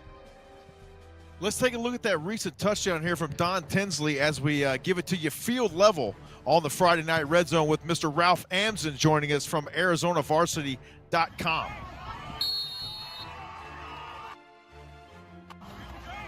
Boy, that was a quick highlight, wasn't it? But we got it nonetheless. Don Tinsley, I mean, we had this guy on Thursday Night Football when the Perry Pumas were out at Dobson last season, and he was the Epic Wings player of the game. Don Tinsley, just one of the weapons that Coach Ortiz has out there for Perry. Yeah, Chili had said that he took time off of playing football altogether, so he definitely came back last year with fresh legs. And, I've heard some of the other people at Arizona Varsity talk about how patient he is as a runner. They haven't really had a dominant running back out there ever. Maybe not since like Reggie Blader 10 years ago. So he adds an element to that offense that they haven't had before. It's going to make things really, really interesting come region play. Ralph Amson from Arizona Varsity joining us here on the program. Ralph, feel free to check in with us a little bit later if you would, and definitely after the conclusion of some of these games, which should start wrapping up, I would say, probably in the next 30 to 45 minutes or so. But you sound like you got a good handle on a lot of those games there as well on your screen. So check back with us later if you would, and I appreciate your time, my friend. Thank you for joining us. Thanks a lot, James. Appreciate you, buddy. Ralph Amson joining us from ArizonaVarsity.com. Let's take a quick commercial timeout, and when we return, we'll have more for you here on the Epic Sports Network on the Friday Night Red Zone. Over the years, Boofaloo, come play I Spy. we've watched them grow up. How do I look? But some things To my peanut. To peanut. never change. I'm not ready for this. Make time stop. Make it stop. Mom! Relive the greatest moments Middle school's over, losers. with your favorite family. Nothing bad's gonna happen. You're right, Pops. Don't drive. You think it's so. The Goldbergs. Weekdays at 4 on Channel 7. We welcome you back here on the Friday Night Red Zone as we take you back out to Eloy, Arizona. One more time, special thanks to Mr. Ralph Amson for coming on with us and giving us his first half thoughts on some of this Arizona high school football action. And as he mentioned, that's kind of what we're trying to do for you here on the Friday Night Red Zone, is take you all around the state as much as we can here. I'm kind of driving the entire bus tonight, but we're having fun with it regardless. You see the Santa Cruz Valley Dust Devils 30-0 over Bisbee. So we'll check back in with that game here in just a little bit. We got some more live high school football coming your way here. Let's get you back out to that Saguaro and Basha game. Actually, they're in a commercial break right now. So we're going to take it back out to North Scottsdale for Desert Mountain and Chaparral. That one knotted at 7 apiece there, just about halfway through third quarter.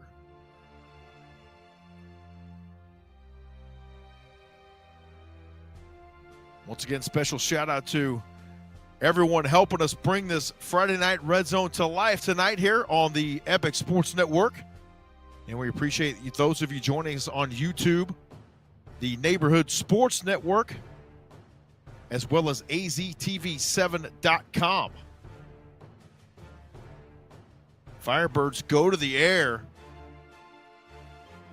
Look to fall incomplete, so now a big-time third down upcoming here for Shaptown.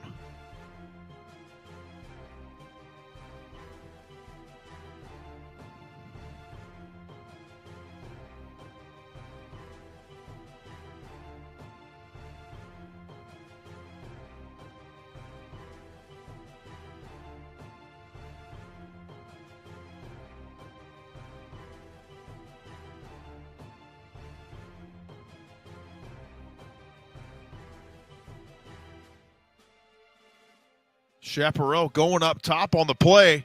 Looked like they were able to connect with the receiver. And they score the touchdown. The Chaparral Firebirds go on top 14-7 over the Desert Mountain Wolves. As you see, 6:05 remaining in the third quarter there up in North Scottsdale. And now Coach Conrad Hamilton and the Wolves will have to respond. We head out to the East Valley now for Glendale Prep. The Griffins 26-14 over the home Arate Prep Chargers.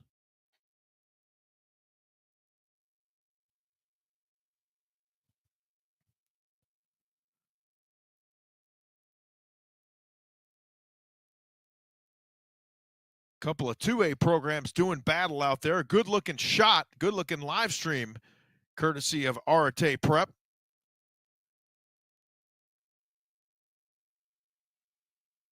Looks like they'll have a penalty flag coming up there.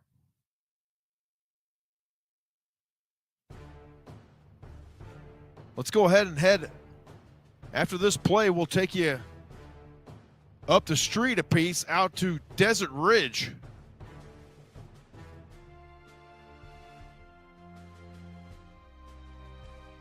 And there we go. Red Mountain and Desert Ridge doing battle. The Mountain Lions on top 22-16 right now. That game just into the second half. Just over 10 minutes remaining in that third quarter. The Mountain Lions under the direction of Coach Kyle Enders.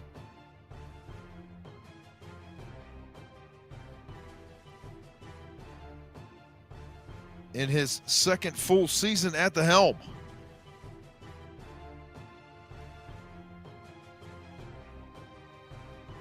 A little bootleg out into the flat. It's complete, but then a nice job knifing in on defense there from that Desert Ridge defense.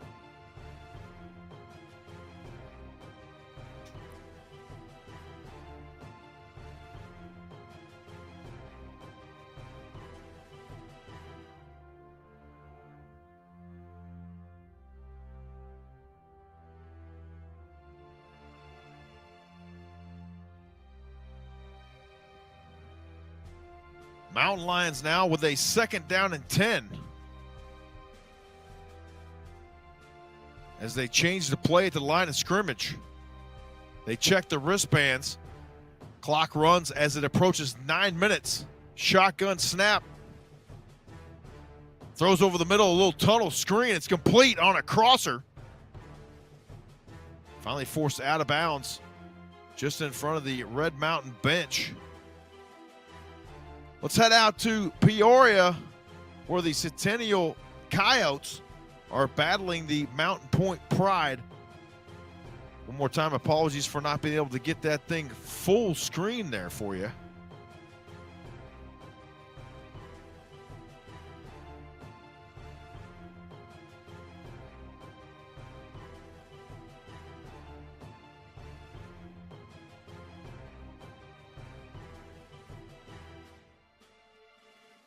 Looks like Centennial on top. I want to say 14-6, but again, hard to pick out those numbers there.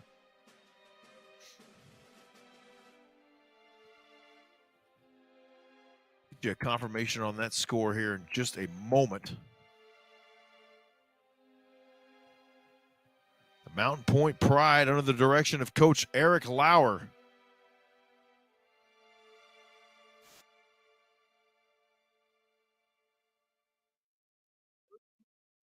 Now Centennial on top of the Mountain Point Pride at home in Peoria.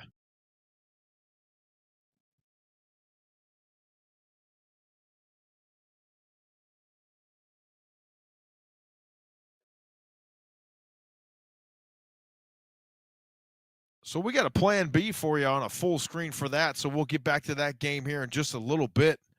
Let's head back out to Desert Mountain at Chaparral.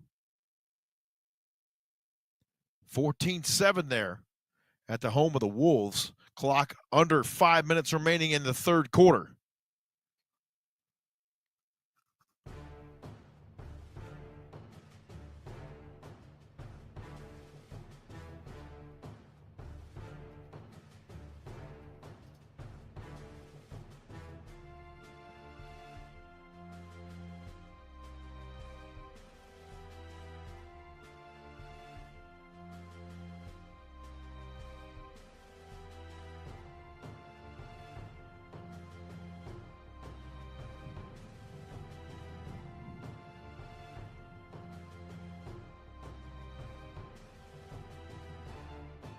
Chaparral and Desert Mountain doing battle 14-7.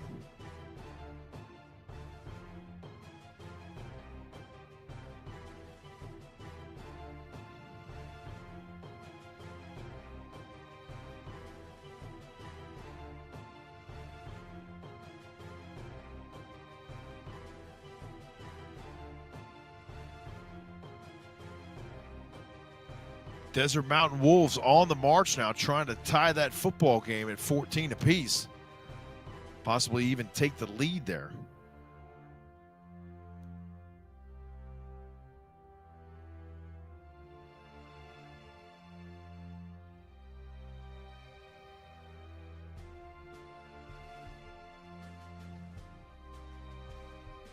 Let's see if we can't get you down to that Sabino and Micah Mountain game in a little bit as well, as we keep you here on Chaparral at Desert Mountain.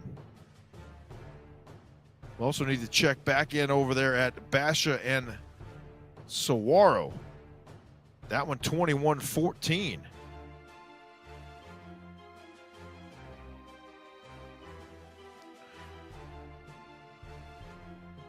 Saguaro on the move right now.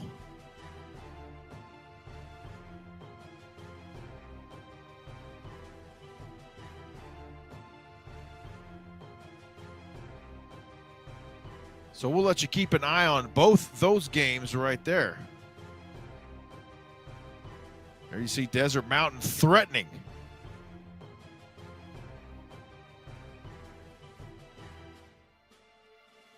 And we're going to work on getting you down to southern Arizona, where it's Sabino and Micah Mountain doing battle, as Ralph mentioned there when we got to visit with him a little bit ago.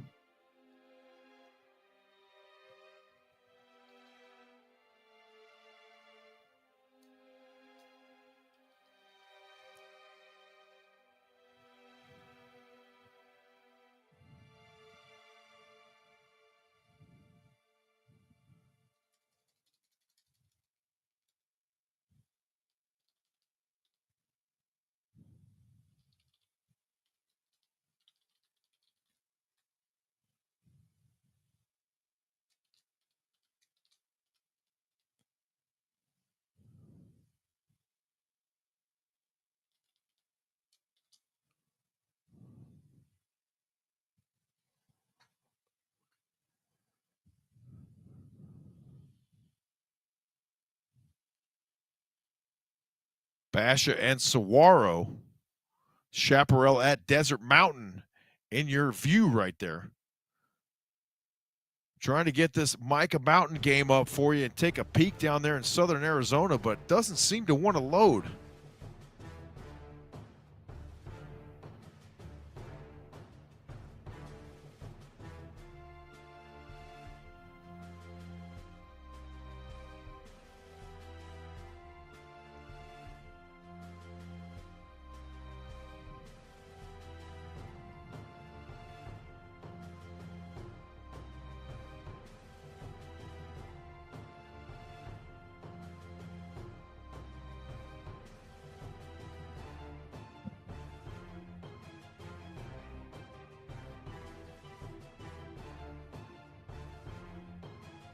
Basha and Saguaro nearing the red zone. So we're going to go ahead and peek in there right quick and give you full screen audio and all. That game available to watch on your view tonight. Let's go ahead and get in there and let you check that out as it nears the red zone here on the Friday night red zone. Take it away, gentlemen. Back up to you guys. Boy, how about that lead balloon he just threw up here to the booth? Yeah. Well, all I know is that things work out for the best. I won 41 games in 4 years at SMU. You guys were okay. I came out okay for it, but still not.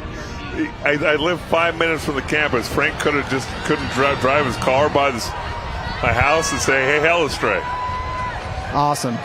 And I have a pleasure of talking to you, Del, because I know you're a Saguaro legend. People talk about, I hear your name chanted throughout the stands right now. Penalty flag here in 4th and 1. SaberCats pick it up as the pile is pushed forward, but let's see what the flag is for. Well, Camden Siegel comes in, takes the snap. He's a tight end.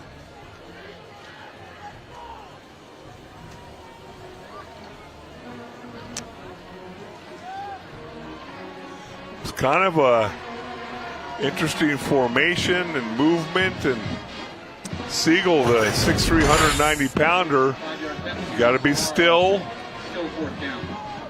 Yeah, and you know what they're going to get on? It's one of my pet peeves. Unfortunately, against Solis, the left guard, he went down into his stance late, so you have two guys moving, and that's why you're going to get the penalty call back. One of my pet peeves, offensive line, get into your stance. Get into your stance and let's go. So Saguaro now, after the penalty, is going to go for the field goal. 41-yard attempt for Bo Hampton. His range is about 45. He drilled a 42-yard field goal last week against Mountain View. Plenty of leg on this one. Wow. And it is good. Bo Hampton knocking it through from 41 yards out. I was kind of thinking, is that going to be a fake? Nothing fake about the leg on Bo Hampton. Pulls the SaberCats within 4, 21-17. 7:31 remaining here in the third quarter. Step aside for a quick break. You're watching Game Time on your view.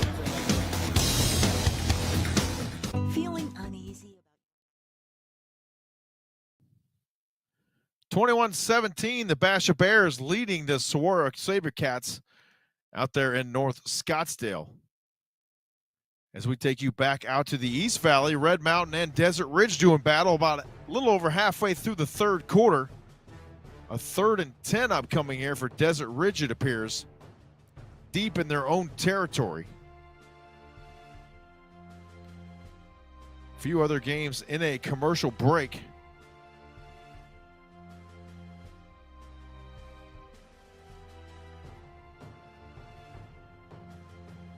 And we'll get ready to head back out west to San Diego, California, where it's the Notre Dame Prep Saints against the St. Augustine Saints.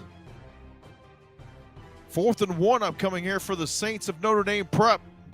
Cooper Perry in motion across the formation. A toss. Out the far side it goes. He gets to the corner, but he can't turn that corner.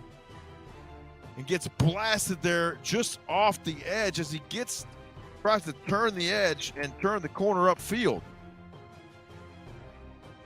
Gorgeous night out there in San Diego, California. 74 degrees currently. 9 miles of visibility for all you pilots. Just a gorgeous night for football, as it is most nights out in San Diego. 21-0 Saints all over the Saints out there. Notre Dame Prep representing Arizona high school football very well tonight out there in the Golden State. Back to East Mesa we go. The Mountain Lions and the Desert Ridge Jaguars doing battle.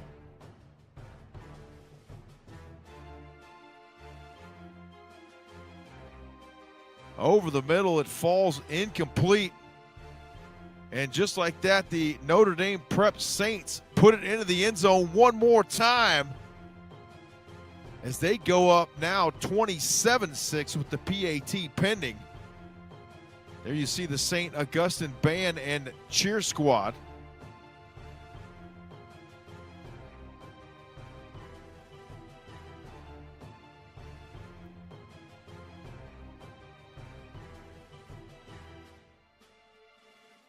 Notre Dame Prep on for the PAT. The snap to hold, the kick is up. It's true. And Notre Dame Prep looking really strong out there on a little business trip out there to San Diego.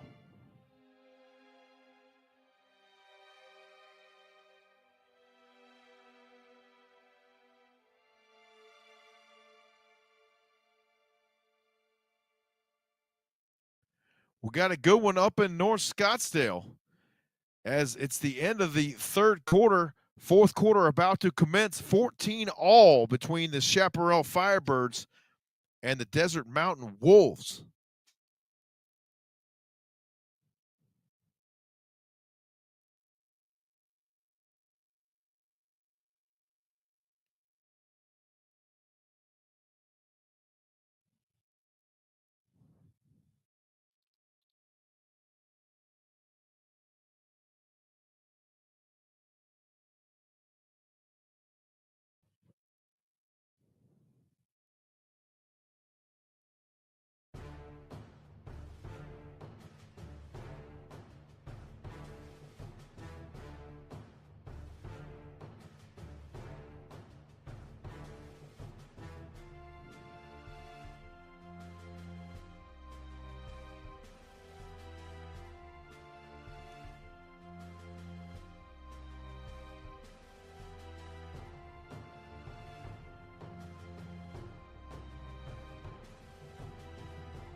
Chaparral will punt it away back to the Desert Mountain Wolves. 10 minutes and 39 seconds remaining in the fourth quarter there up at Desert Mountain High School. The AIA Game of the Week, presented by Raising Cane's, features the Perry Pumas traveling out to the west side to battle the Millennium Tigers.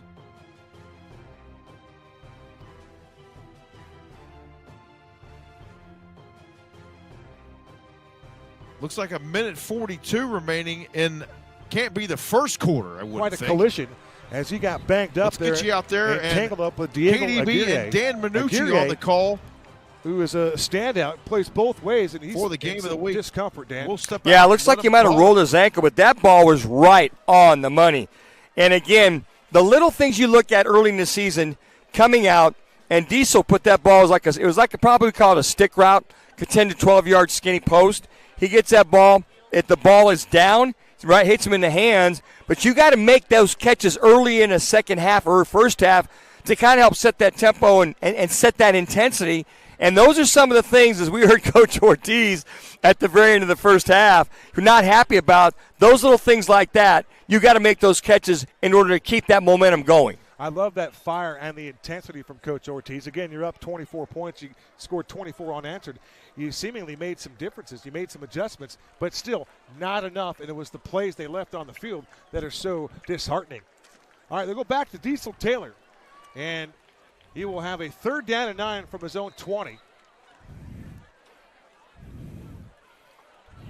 2 wide receivers to the left, 2 to the right. 4 wide receiver packets. They run back to that tunnel screen, get the football. It's Colton Coleman. He makes a move upfield, and he will be, I believe, shy of the first down by 1.5 yards, maybe 2. Good defensive play by the Tigers to stay at home defensively and swarm to the football. Well, getting down the field for a couple of blocks is Tanyan Erdman, the center. He makes a nice cut inside. Erdman gets down the field, and this is going to be a 4th down. Looks like a long one. Looks like they might go for it. Maybe the hard count here, Kevin. Yeah, good call, Dan. You know he's working that way. By the way, on the last tackle, it was the Purple Gang from Millennium. 4 guys in on that play. 4th down, and we'll call it 2. They snap it back on the misdirection. They string them out, and they deny it. Great defensive pursuit by the Tigers. The ball carrier for Perry was Nate Loritzen, and on that misdirection, Dan, the Tigers were waiting for him. Yeah, Isaiah Salinas, he comes up. They're waiting for a very long developing play. 4th down and 2 with this offensive line. If I'm Perry, I just get up underneath center with Diesel Taylor. Diesel 6'5", just push the pile. You only got about 1.5 yards to 2 yards. That time they try to get cute. They try to kick it outside, but great outside pursuit to come up and make the tackle for a loss, actually, against the Perry Pumas. Rolling the dice is Coach Ortiz and company. First possession of the second half for Donovan DeLong, the junior, making his first career start under a blitz. And it's a run blitz, and they attack the tailback, Tajon Player, and nothing doing at all. No gain for Player. He was cut down by Jackson Sands, and he got there in a hurry. Yeah, Sands recognized it. He read it. He was right there. You know, this young man is having an outstanding game. When you look at Sands, you know, throughout the season as far as one of the leading tacklers of this team, he averages 5 per game. He's got 10 on the year the first couple of games, so very active. And I think the kind of scenario you are as a defensive coordinator, if you're Coach Claire, the DC for Perry, shoot the gaps, try to force, again, Donovan DeLong, the quarterback, to make a play. There goes Peck in motion to the left from the 27-yard line. Perry showing blitz from the outside. Here they come. And DeLong dumps it off, and there is an incomplete pass. Wow. That was dangerous because waiting over there to catch that pass was Nate.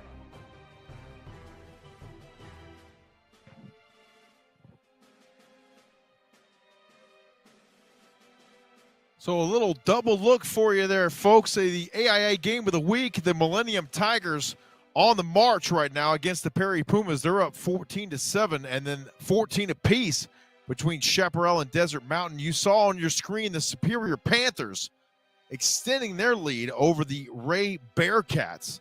A field level extension of the lead for you here in just a moment or so after this play from Millennium. They swing it out. It falls incomplete. Let's send it up to Superior, Arizona for that touchdown. Field level for you right here on the Friday Night Red Zone.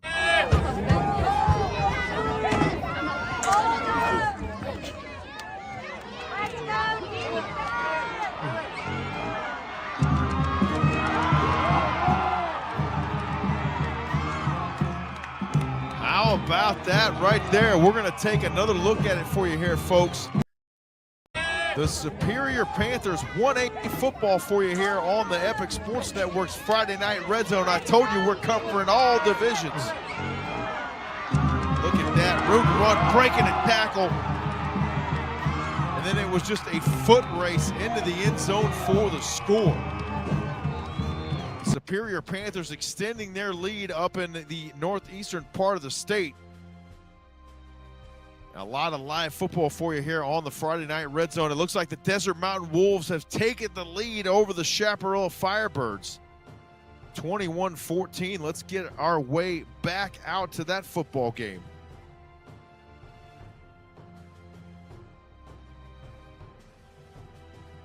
They'll go full screen on that for you. 9:05 remaining in the fourth quarter. Desert Mountain 21 and the Chaparral Firebirds 14. We certainly hope you're enjoying the Friday Night Red Zone here on the Epic Sports Network. I'm certainly having a great time bringing it to you here this evening alongside my partners Sonia Tellez and Jamal Gump.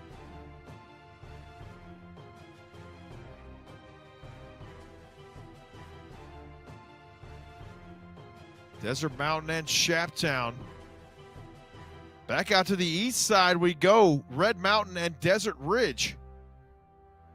A 20-point lead there for the Mountain Lions and Coach Kyle Enders. The third quarter waning.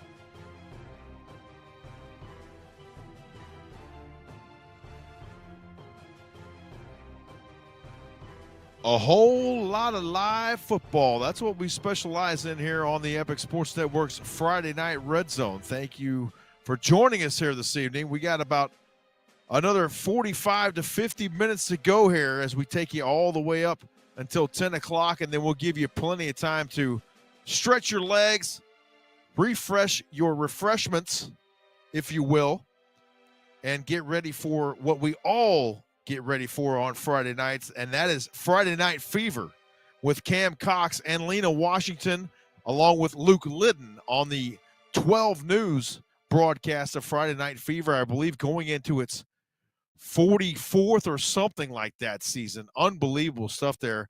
We hope you enjoy this quad view look here. Notre Dame Prep, St. Augustine trying to come back. 7 minutes remaining there in the fourth quarter out there in San Diego. A whole lot of football, and there comes the Perry Pumas. That was number 24 on the return there, and you saw him just knifing through that Millennium Tigers special teams unit.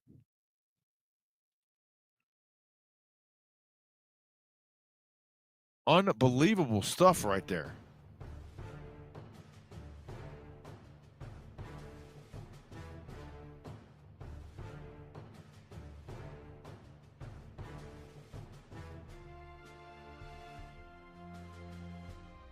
There you see the fantastic replay. That is none other than G.L. Jones at the controls there.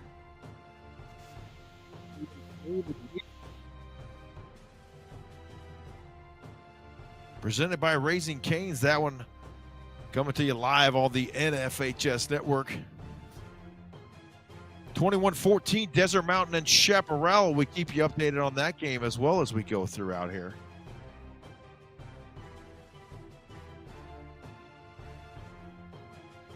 Maddox Ford, 6 foot, 185 pounds on that return there. Not a touchdown return, but a return, a nice return there for Coach Joe Ortiz and the Perry Pumas.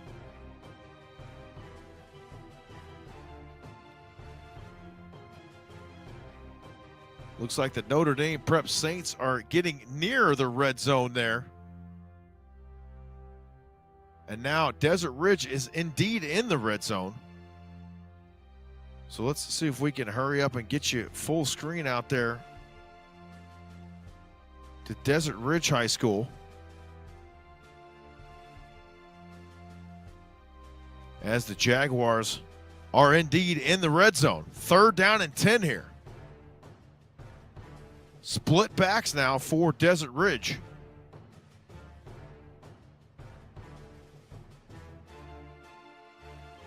A little misdirection. They go up the gut, and the Red Mountain Mountain Lions look like they might have made the stop. Indeed, it's going to be 4th down.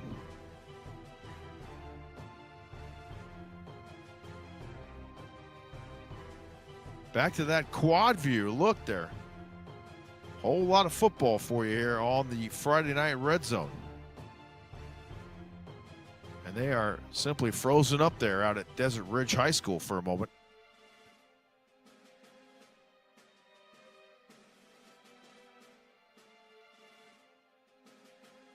And Mr. Watson of ALA Queen Creek looked like he has thrown his 4th touchdown pass of the night.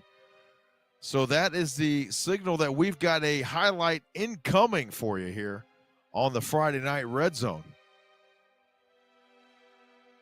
So we're going to pull that highlight and get that for you here live, or pretty darn close to live, we must say.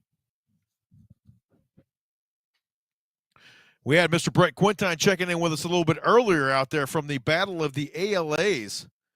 And he is looks like he's available to join us right now. Let's get right to Mr. Brett Quintine on the sideline there. We're going to have a highlight to run here in just a moment, Brett. But tell us what happened. Well, James, I'll tell you this. Wow. Big return. Crazy stuff here. Right now, we've ended the 3rd quarter. And I told you there were going to be some points, and indeed there are. After 3 quarters, you have the ALA Queen Creek Patriots leading the ALA Gilbert North Eagles by a score of 31-28. Enoch Watson with a couple of touchdown passes, one to Bo Sparks and one to Taylor Steele. That put them up 31-21, but just now a nice drive by Connor White, quarterback for ALA Gilbert North. He led a long touchdown drive, culminated with yet another TD pass. That makes the score 31-28, and as we can see behind me, ALA Queen Creek with a nifty return. So they'll start the 4th quarter in pretty good field position. It's a great one. Brett, stay with us here as we look at that previous touchdown by Enoch Watson, his 4th one of the night. How about this young man?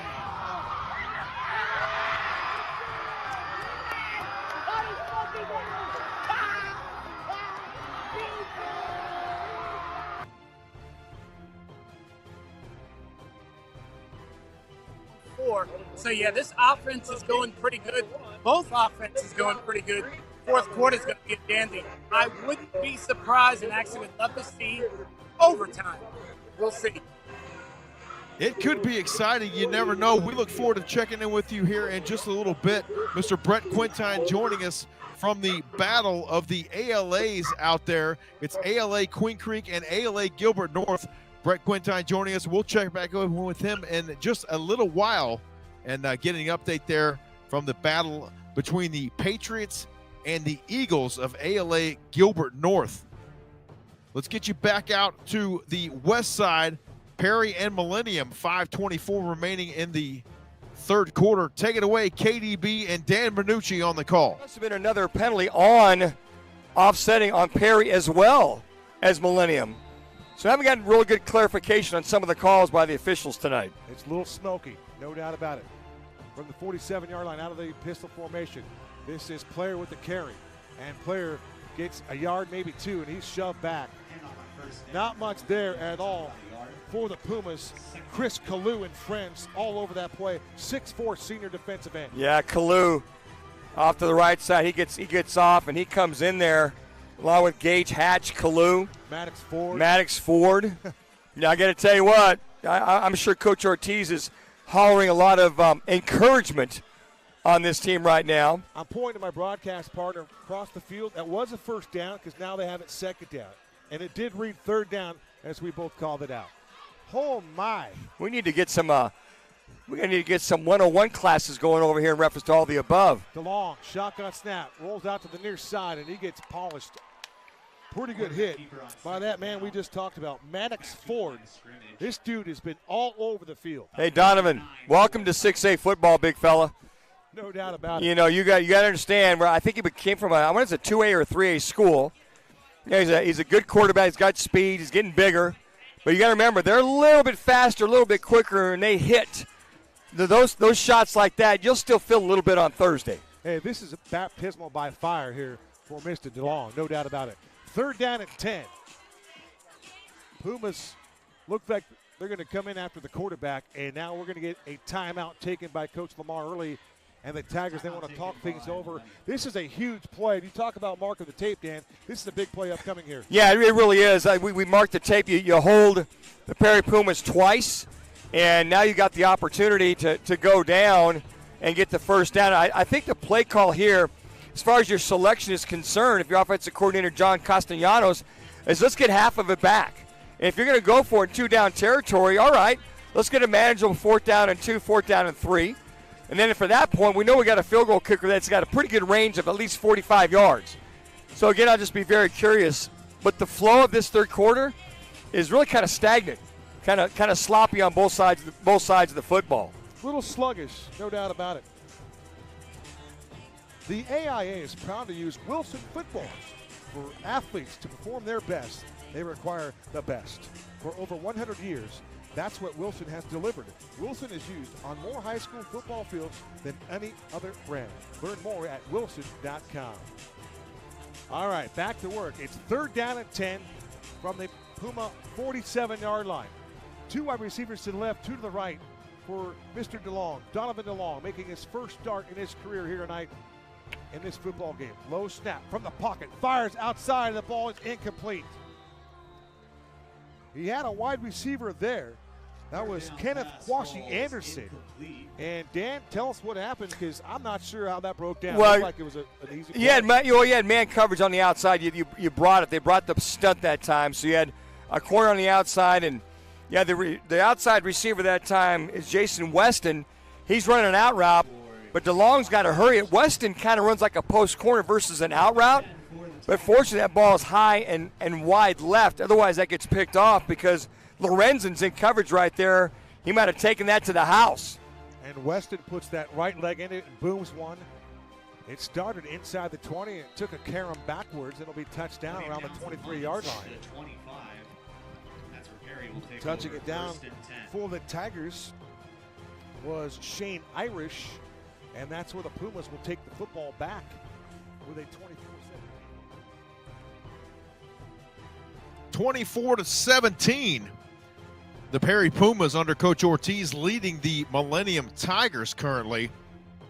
You see Noble Young Black Goat puts the Coconino Panthers ahead 42-3. Let's give it to you from field level here on the Friday Night Red Zone. Let's take a look. Give it one more second and we'll cue that highlight up for you right now.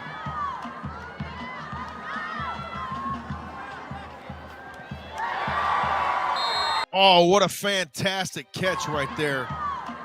Let's take another look at it here, putting the Coconino Panthers up 42-3. In there for the score. That game can be found on the KAFF Sports affiliate on the NFHS Network with Mr. Dave Zorn and Reggie Eggleston on the call. One more look at it right here. What a catch. You talk about a high point in the football. Go up and get that thing. Coconino taking care of business there. As we get you back out to that double look, Chaparral and Desert Mountain remain knotted at 21 apiece. That one headed towards an overtime situation. Under 5 minutes remaining in the fourth. And we will look also to be checking in with more special sideline guests here as some of these games are getting ready to wrap up. We look forward to checking in with Mr. Ralph Amston one more time before we go off the air here at what will be 1 a.m. his time. And he assured me he would not be enjoying any of that delicious Carolina barbecue this late in the evening, but we'll talk about that maybe on a future episode of the Friday Night Red Zone.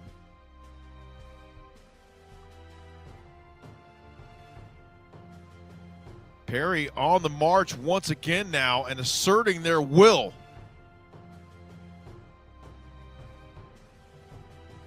It looks like we got another touchdown out there at Austin Field, courtesy of Chandler's Khalil Valentine, putting them up 28-10. So we're going to go and retrieve said highlight here for you and get that up. We're hoping to get Just Chili checking in with us. We also got another touchdown coming from Centennial High School. Samar Turner with a rushing touchdown. So we'll go ahead and pull that for you as well. And Khalil Valentine plunging in and making it 28-10. The Chandler Wolves over the Orange Lutheran team from California.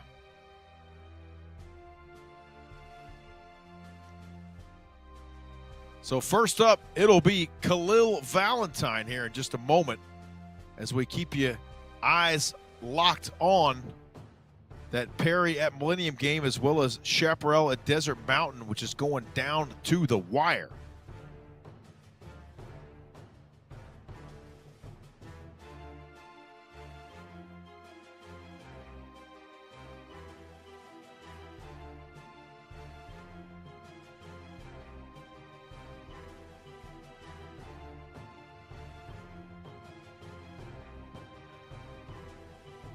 And the Perry Pumas scoring another one there, as you see on the AIA Game of the Week. About to extend their lead now over the Millennium Tigers. Let's take a look at the touchdown, 1-yard touchdown run from Khalil Valentine. Field level for you here from Austin Field in Chandler on the Friday Night Red Zone. How about it?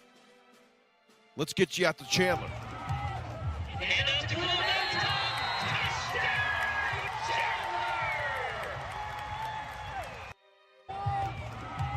All this young man does is score touchdowns for Coach Garrettson and the Chandler Wolves, putting them up 28-10. One more look at it right here over the Orange Lutheran team from California. And you see the body language there from Orange Lutheran. They are on the wrong end of the stick right now out at Austin Field in Chandler.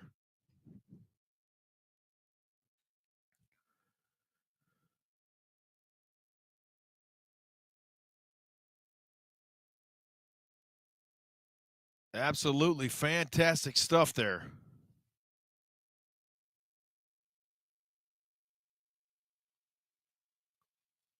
A hot night all over the valley as you see the Desert Mountain Wolves go on top, courtesy of a field goal. So let's get you full screen there right quick. And now we've got the aforementioned touchdown from the Centennial running back, Mr. Turner. We'll go ahead and pull that in here in just a moment. Great stuff coming all night long here on the Epic Sports Network's Friday Night Red Zone. We hope you're having as much fun as we are.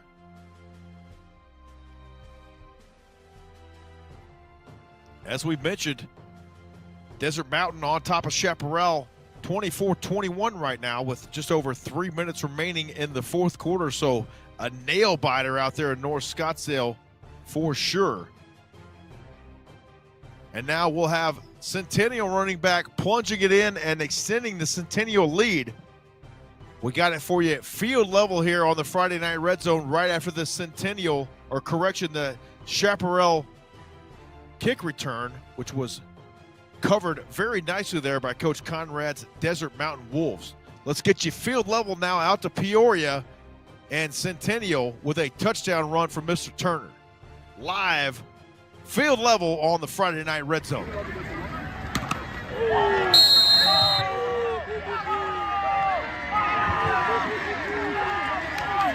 And you heard that almost like a parabolic microphone attached there. We're going to take another look at it here in a moment. There's the contact. Head up on the Mountain Point defender.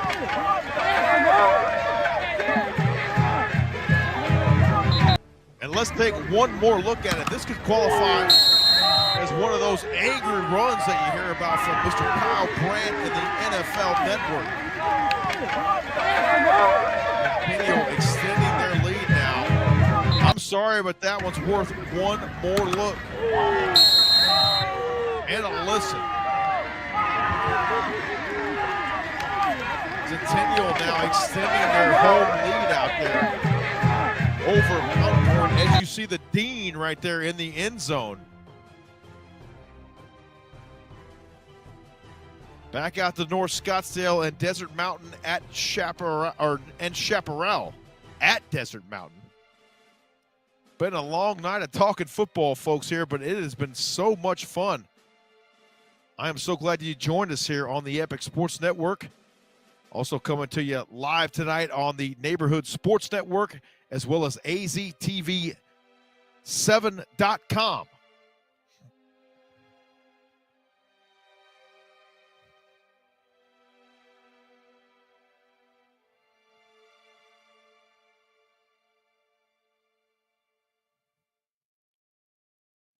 So we'll fade into that double look here. And it looks like Blake Heffron has scored for the Chandler Wolves from 3 yards out. So we'll get a look at that for you here in just a minute, as Perry just starting to extend the lead there over the Millennium Tigers. 2 minutes remaining in the third quarter. That is the AIA Game of the Week,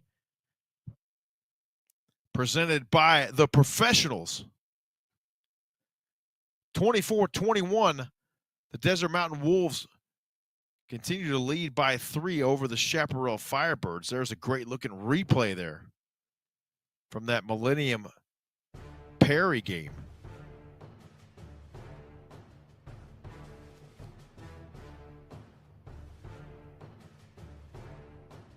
Back out to Basha and Saguaro we go. Let's check in there as it's just under 9 minutes remaining in the fourth quarter, as we'll cue up that Blake Heffron 3-yard touchdown score.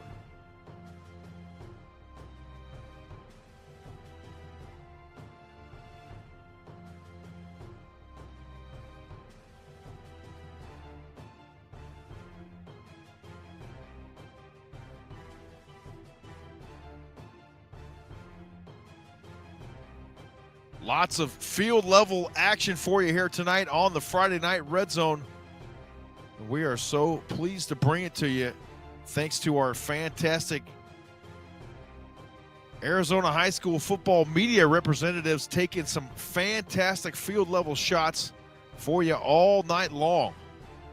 We appreciate them bringing you the fantastic footage, and we're going to show you how Saguaro went ahead here in just a moment. But first, it's going to be Blake Heffron and the Chandler Wolves.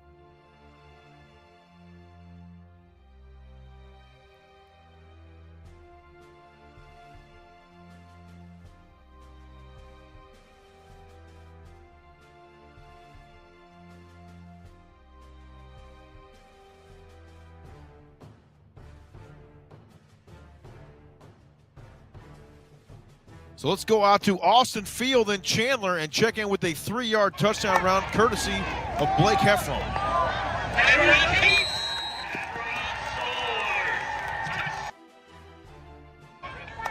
There you see Heffron one more time coming right into your living room. The misdirection, the offensive line with the great sell going right, and then after that, it was just quarterback Blake Heffron doing the rest with his legs. You saw the outstanding stock block there on the outside as well, and Chandler just extending the lead there, having their way with Orange Lutheran out there at Austin Field tonight. More highlights coming up next from field level. 31-28, and a good one out there between Basha and Saguaro. Saguaro standing their ground right now anyway, but lots of football left. You see 9 minutes remaining in the fourth. This Friday night Red Zone might go beyond 10 p.m. this evening, folks.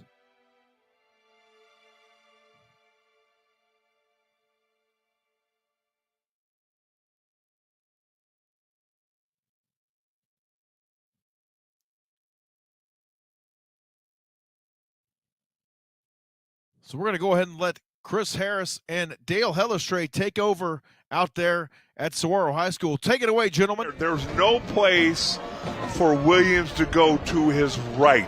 You had JoJo Clark coming to his right. You are going to do anything you want, but you ain't coming this way because you've given us so many fits when you do that. And so to watch the changes go on with both squads, it's really fascinating.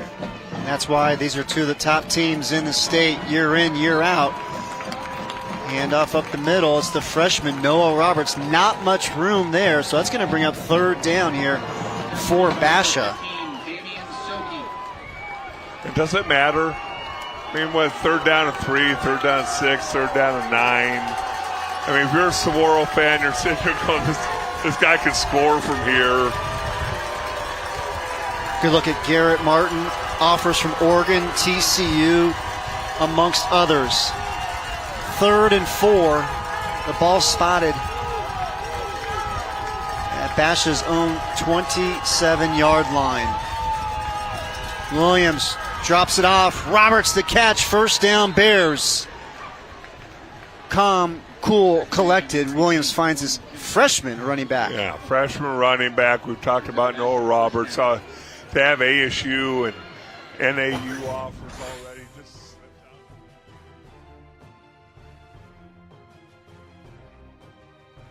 There you see quarterback Damon Williams getting it done for the Basha Bears. Let's take a look at field level shot of him scoring point number 27. Of course, the PAT would be 28.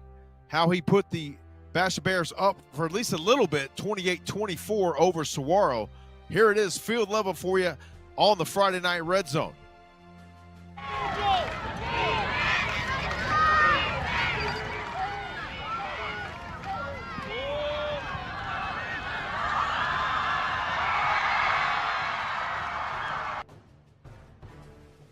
Great job there by Damon Williams. One more look at it right here. This is him putting the Basha Bears up for a little bit, 28-24 over the SaberCats. Of course, they have now responded, and they are up 31-28 now, as we get you back live to that football game.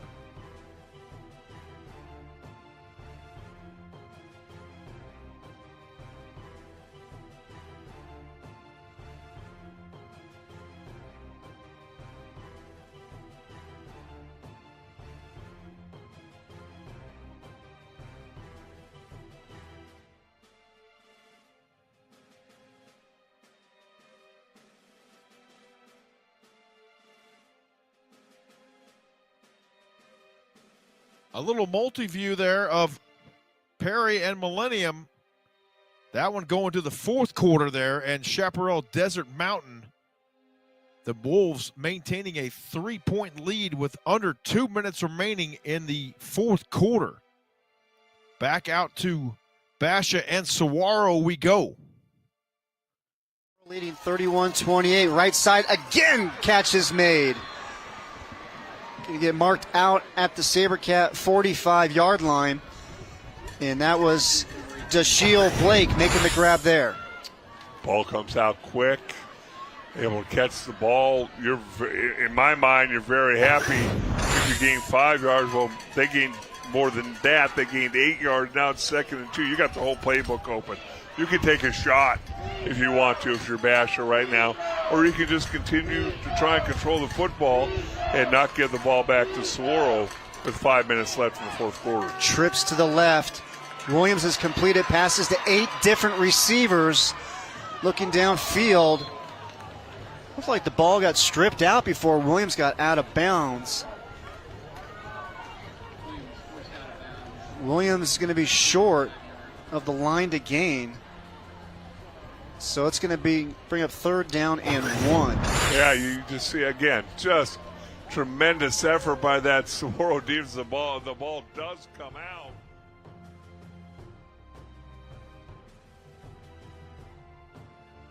Some games coming down to the wire here as we welcome you back inside the Friday Night Red Zone studios. The Basha Bears trailing Saguaro, but they're on the march, 31-28, Saguaro on top. And then the Desert Mountain Wolves maintaining a 3-point lead, 24-21 over the visiting Chaparral Firebirds. Some exciting fourth quarter action for you here on the Friday Night Red Zone. We're going to step aside and take a brief commercial timeout and return and wrap up some of this Friday night action right here on the Epic Sports Network's presentation of the Friday Night Red Zone. Stay with us. We will be back.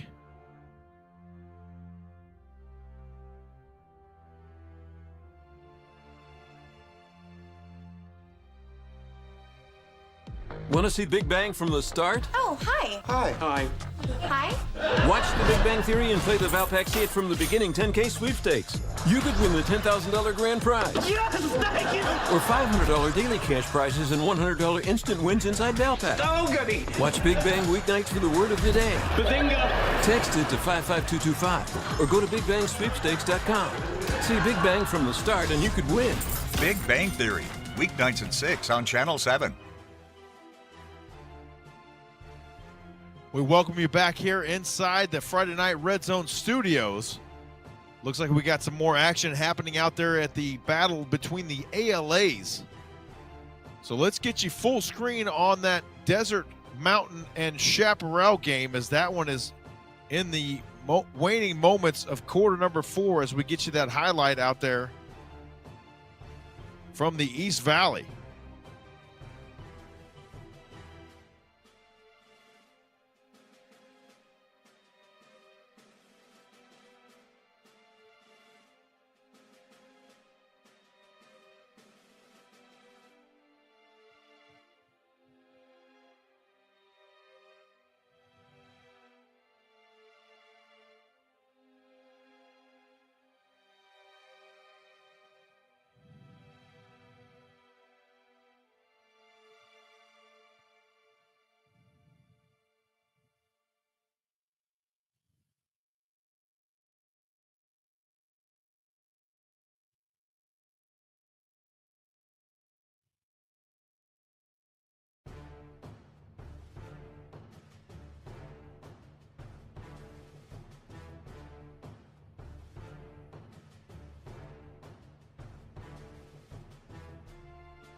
There you see 24-21, the Desert Mountain Wolves maintaining that 3-point lead over the Chaparral Firebirds. Quarterback Enoch Watson once again scoring for the ALA Queen Creek Patriots. Take a look at it live from field level right here for you on the Friday Night Red Zone before we return back to North Scottsdale and Desert Mountain and Chaparral.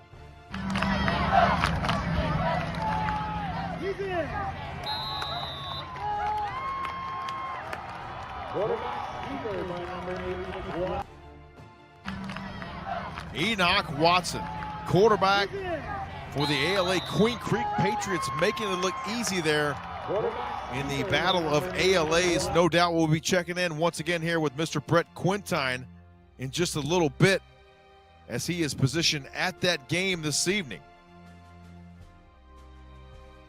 Back out to Desert Mountain. 1 minute and 12 seconds remaining in that one.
We now take you back out to Saguaro, where it's Basha and Saguaro 35-31.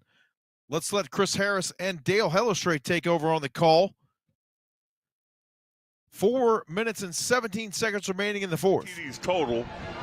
3 passing, 2 rushing, 398 yards, 5 touchdowns. Let's now take a look at the scoring drive brought to you by Big O Tires, the team you trust. 9 plays, 80 yards, 4.5 minutes off the clock. It was a 42-yard grab and go by Noah Roberts to give Basha the lead once again. Roberts now 5 catches, 117 yards, and a touchdown. What a game we have going on here. It has lived up to the billing, no doubt about it. Rematch of last year's Open Division State Championship game, won by Basha 28-21, and they lead 35-31 here with just over 4 minutes remaining, but the SaberCats have the ball. Catch is made by Camden Siegel. And I did get confirmation from the other Siegel that this is a different Siegel because the spelling's different, but you pronounce it the same way. But what a tremendous athlete Camden Siegel is. Just a sophomore. 2nd down and 2. SaberCats handoff. Matthews bounces it to the outside. Jaden Matthews off to the races. Gets bumped out of bounds at about the Basha 45-yard line. But we have a penalty flag on the play. So while we have a penalty out there at Saguaro, let's take a look at Daxon Hall with his 3rd touchdown of the night for the Higley Knights. We got it for you here from field level, courtesy of the Friday Night Red Zone and our outstanding Arizona high school football media members. Take a look.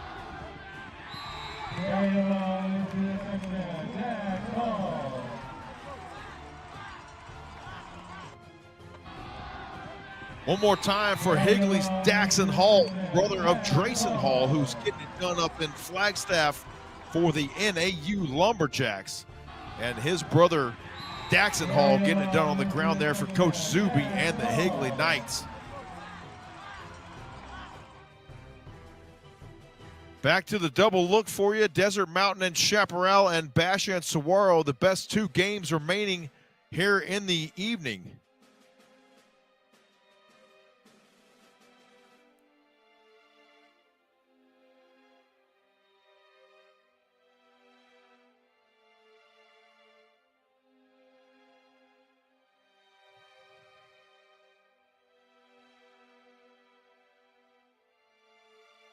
So you can see the game is over up there.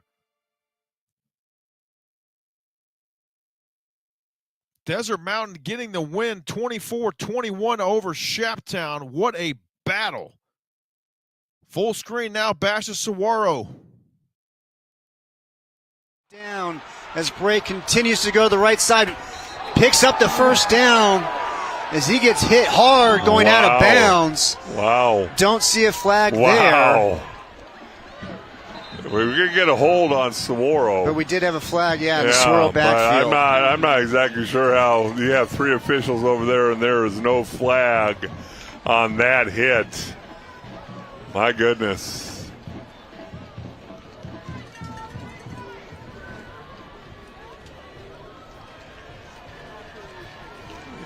Yeah, let's take a look at the end of this play. Obviously, he's going to be running for his life. You get the hold right there. And then as he's running out of bounds, I'm sorry, but when you get hit 6 yards out of bounds, and I love Jack Blyer, I want him on my football team, but at that particular juncture, that's got to be called.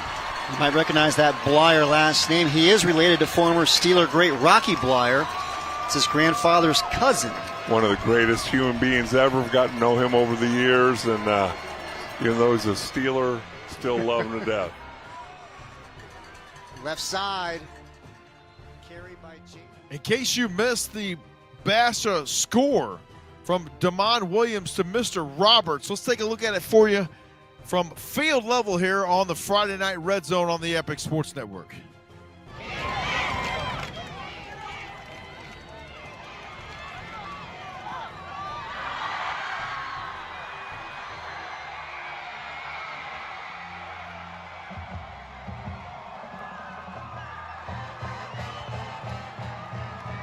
Williams to Roberts, and that's how the Basha Bears took the 35-31 lead, which they currently own here over the Saguaro Sabercats in North Scottsdale.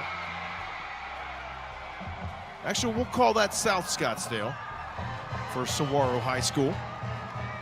Another great look at the play. One more look at it here as there's a timeout on the field at Saguaro High School currently.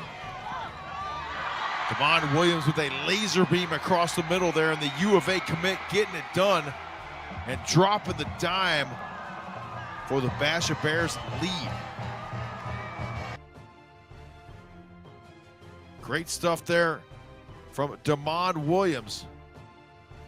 Once again, we give you that double look, and Desert Mountain once again coming up with the victory there, 24-21 by the almost narrowest of margins over the Chaparral Firebirds, 24-21.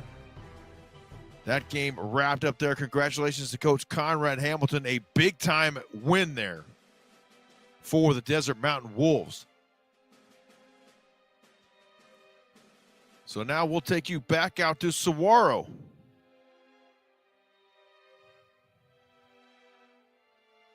Looks like Basha's going to call a timeout. Want to see how they line up and have a chance to talk about it. Well, at least it's not last night, where it's 4th and 25 with over 2 minutes left, and you have 3 timeouts, and Andy Reid decides to still go for it. Mahomes. You know, and again, I love Andy Reid, tremendous coach. Doesn't mean they're infallible. A timeout on the field there at Saguaro High School. That gives us an opportunity to take you back out to the East Valley, where the Desert Ridge Jaguars have made a resurgence and have drawn to within 6 of the Red Mountain Mountain Lions. 29 seconds remaining in the 4th quarter. So we'll keep it right here on that. And we'll go ahead and drop that Red Mountain game into the double view for you there, so you can keep an eye on 2 games at once. Basha and Saguaro in the top left, and Red Mountain and Desert Ridge, who has made a resurgence there in the 4th quarter. And you can see Higley's Daxon Hall with another touchdown there for the Higley Knights. So we just got more and more and more football coming, folks.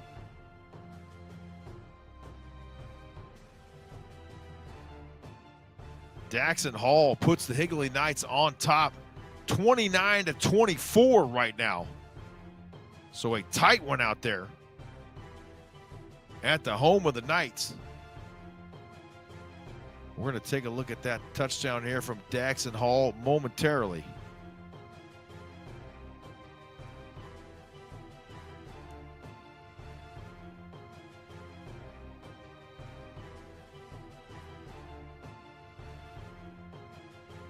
Those two games coming down to the wire on your screen right now.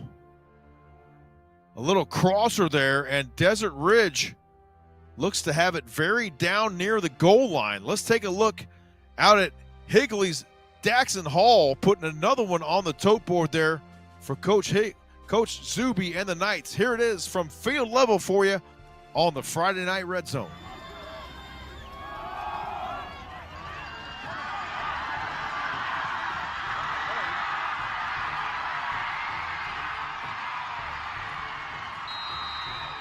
Daxon Hall making it look easy. You see the fans in attendance tonight. We hope all you fans who are out enjoying high school football this evening are definitely staying hydrated. It's hot.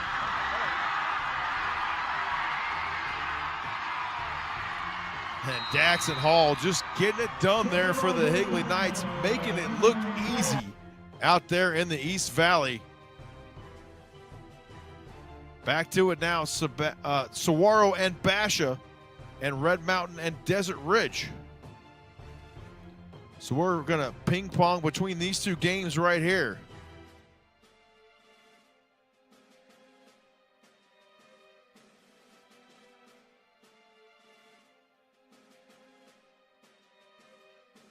Let's go ahead and go full screen on Red Mountain and Desert Ridge. Desert Ridge in the red zone now, threatening, trying to climb the pocket, and then the defense getting through that time for Coach Kyle Enders.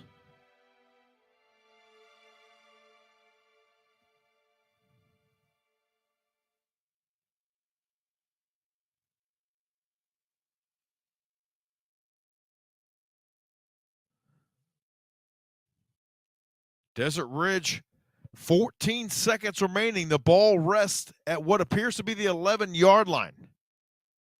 There's a timeout at Basha and Saguaro. They're in commercial right now, so we'll keep it right here on this Desert Ridge and Red Mountain game. Red Mountain leading the entire way, and then Desert Ridge making their way back into the ball game in the fourth quarter. 3rd and 10 now for the Jaguars. They look to throw. Too tall for the intended receiver. Double covered in the back of the end zone. Now we take a look back in on the Basha and Saguaro game, which is resuming there out in Scottsdale. Quarterback Damon Williams has his guys in the red zone. Can they get one more? Chisley left side. And they got it. First down, Bears. How about Basha working that left side behind Karsten Otero, Tavita Kale. You got Cade Price there at center. Chisley did a nice job kind of weaving his way through there, and looks like now Saguaro's going to allow the clock to run. See how much Basha lets this clock run down. We'll get you back into the multi-view here. Basha, Saguaro, and Red Mountain Desert Ridge coming down to the wire. Now we have a timeout on the field, so we'll go full screen now on Basha, Saguaro. Chisley with the carry, still battling. How about Corey Chisley? 5'7", 175, just battling. Swirl comes out of it with the ball, but Chisley was already down. So the clock continues to run with 45 seconds remaining. Yeah, and these are the times I always find it fascinating how coaches handle this. I mean, Saguaro's not calling a timeout. You got to run one more play. I guess they're going to run one more.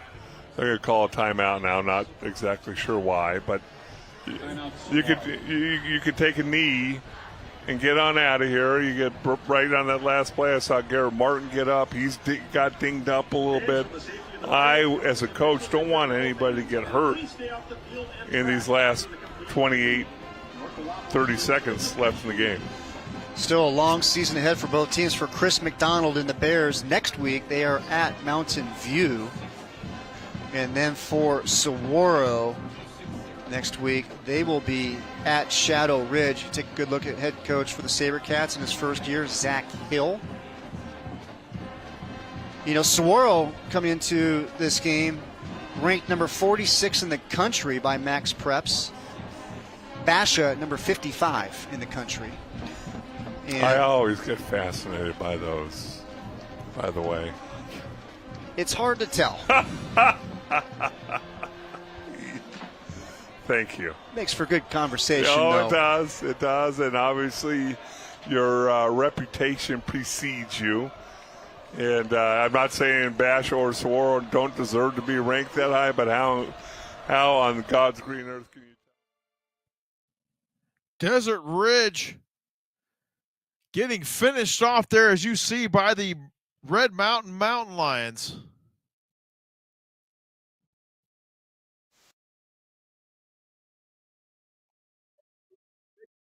(36-30) over the Desert Ridge Jaguars.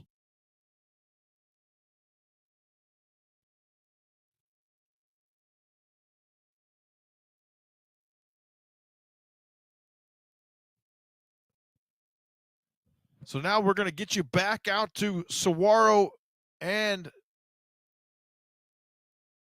the Basha Bears, where Basha has come away with the victory.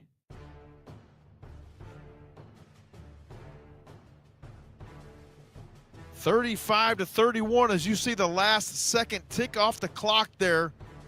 The Basha Bears and Coach Chris McDonald improve on their 2023 season, beating the Saguaro SaberCats by the final score of 35-31 in what was a slobber knocker. And there you see two games wrapping up, Red Mountain and Desert Ridge as well wrapping up just now, as the Jaguars were threatening there in the waning moments of that football game. But Coach Enders and the defense able to stymie the attempt and turn them away, coming away with the victory. We will step aside here for a brief timeout and return and get ready to wrap up this edition of the Friday Night Red Zone. We got about 5 minutes to go here. We'll take a short commercial timeout and wrap up on a Friday night and give you plenty of time to get ready for the Friday Night Fever coming up here in about an hour and a half with Cam Cox, Lena Washington, and Luke Liddon. Stay with us. We'll wrap up this edition of the Friday Night Red Zone when we return right here on the Epic Sports Network. Over the years, Buffalo, come play I Spy. we've watched them grow up. How do I look? But some things To my peanut. To peanut. never change. I'm not ready for this. Make time stop. Make it stop. Mom. Relive the greatest moments Middle school's over, losers. with your favorite family. Nothing bad's gonna happen. You're right, Pops. This whole driving thing is so... The Goldbergs. Weekdays at 4 on Channel 7.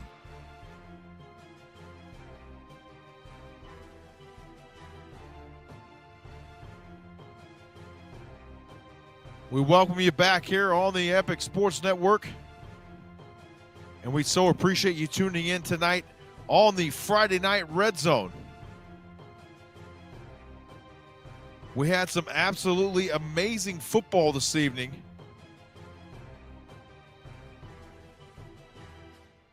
And it was certainly our pleasure to bring it to you.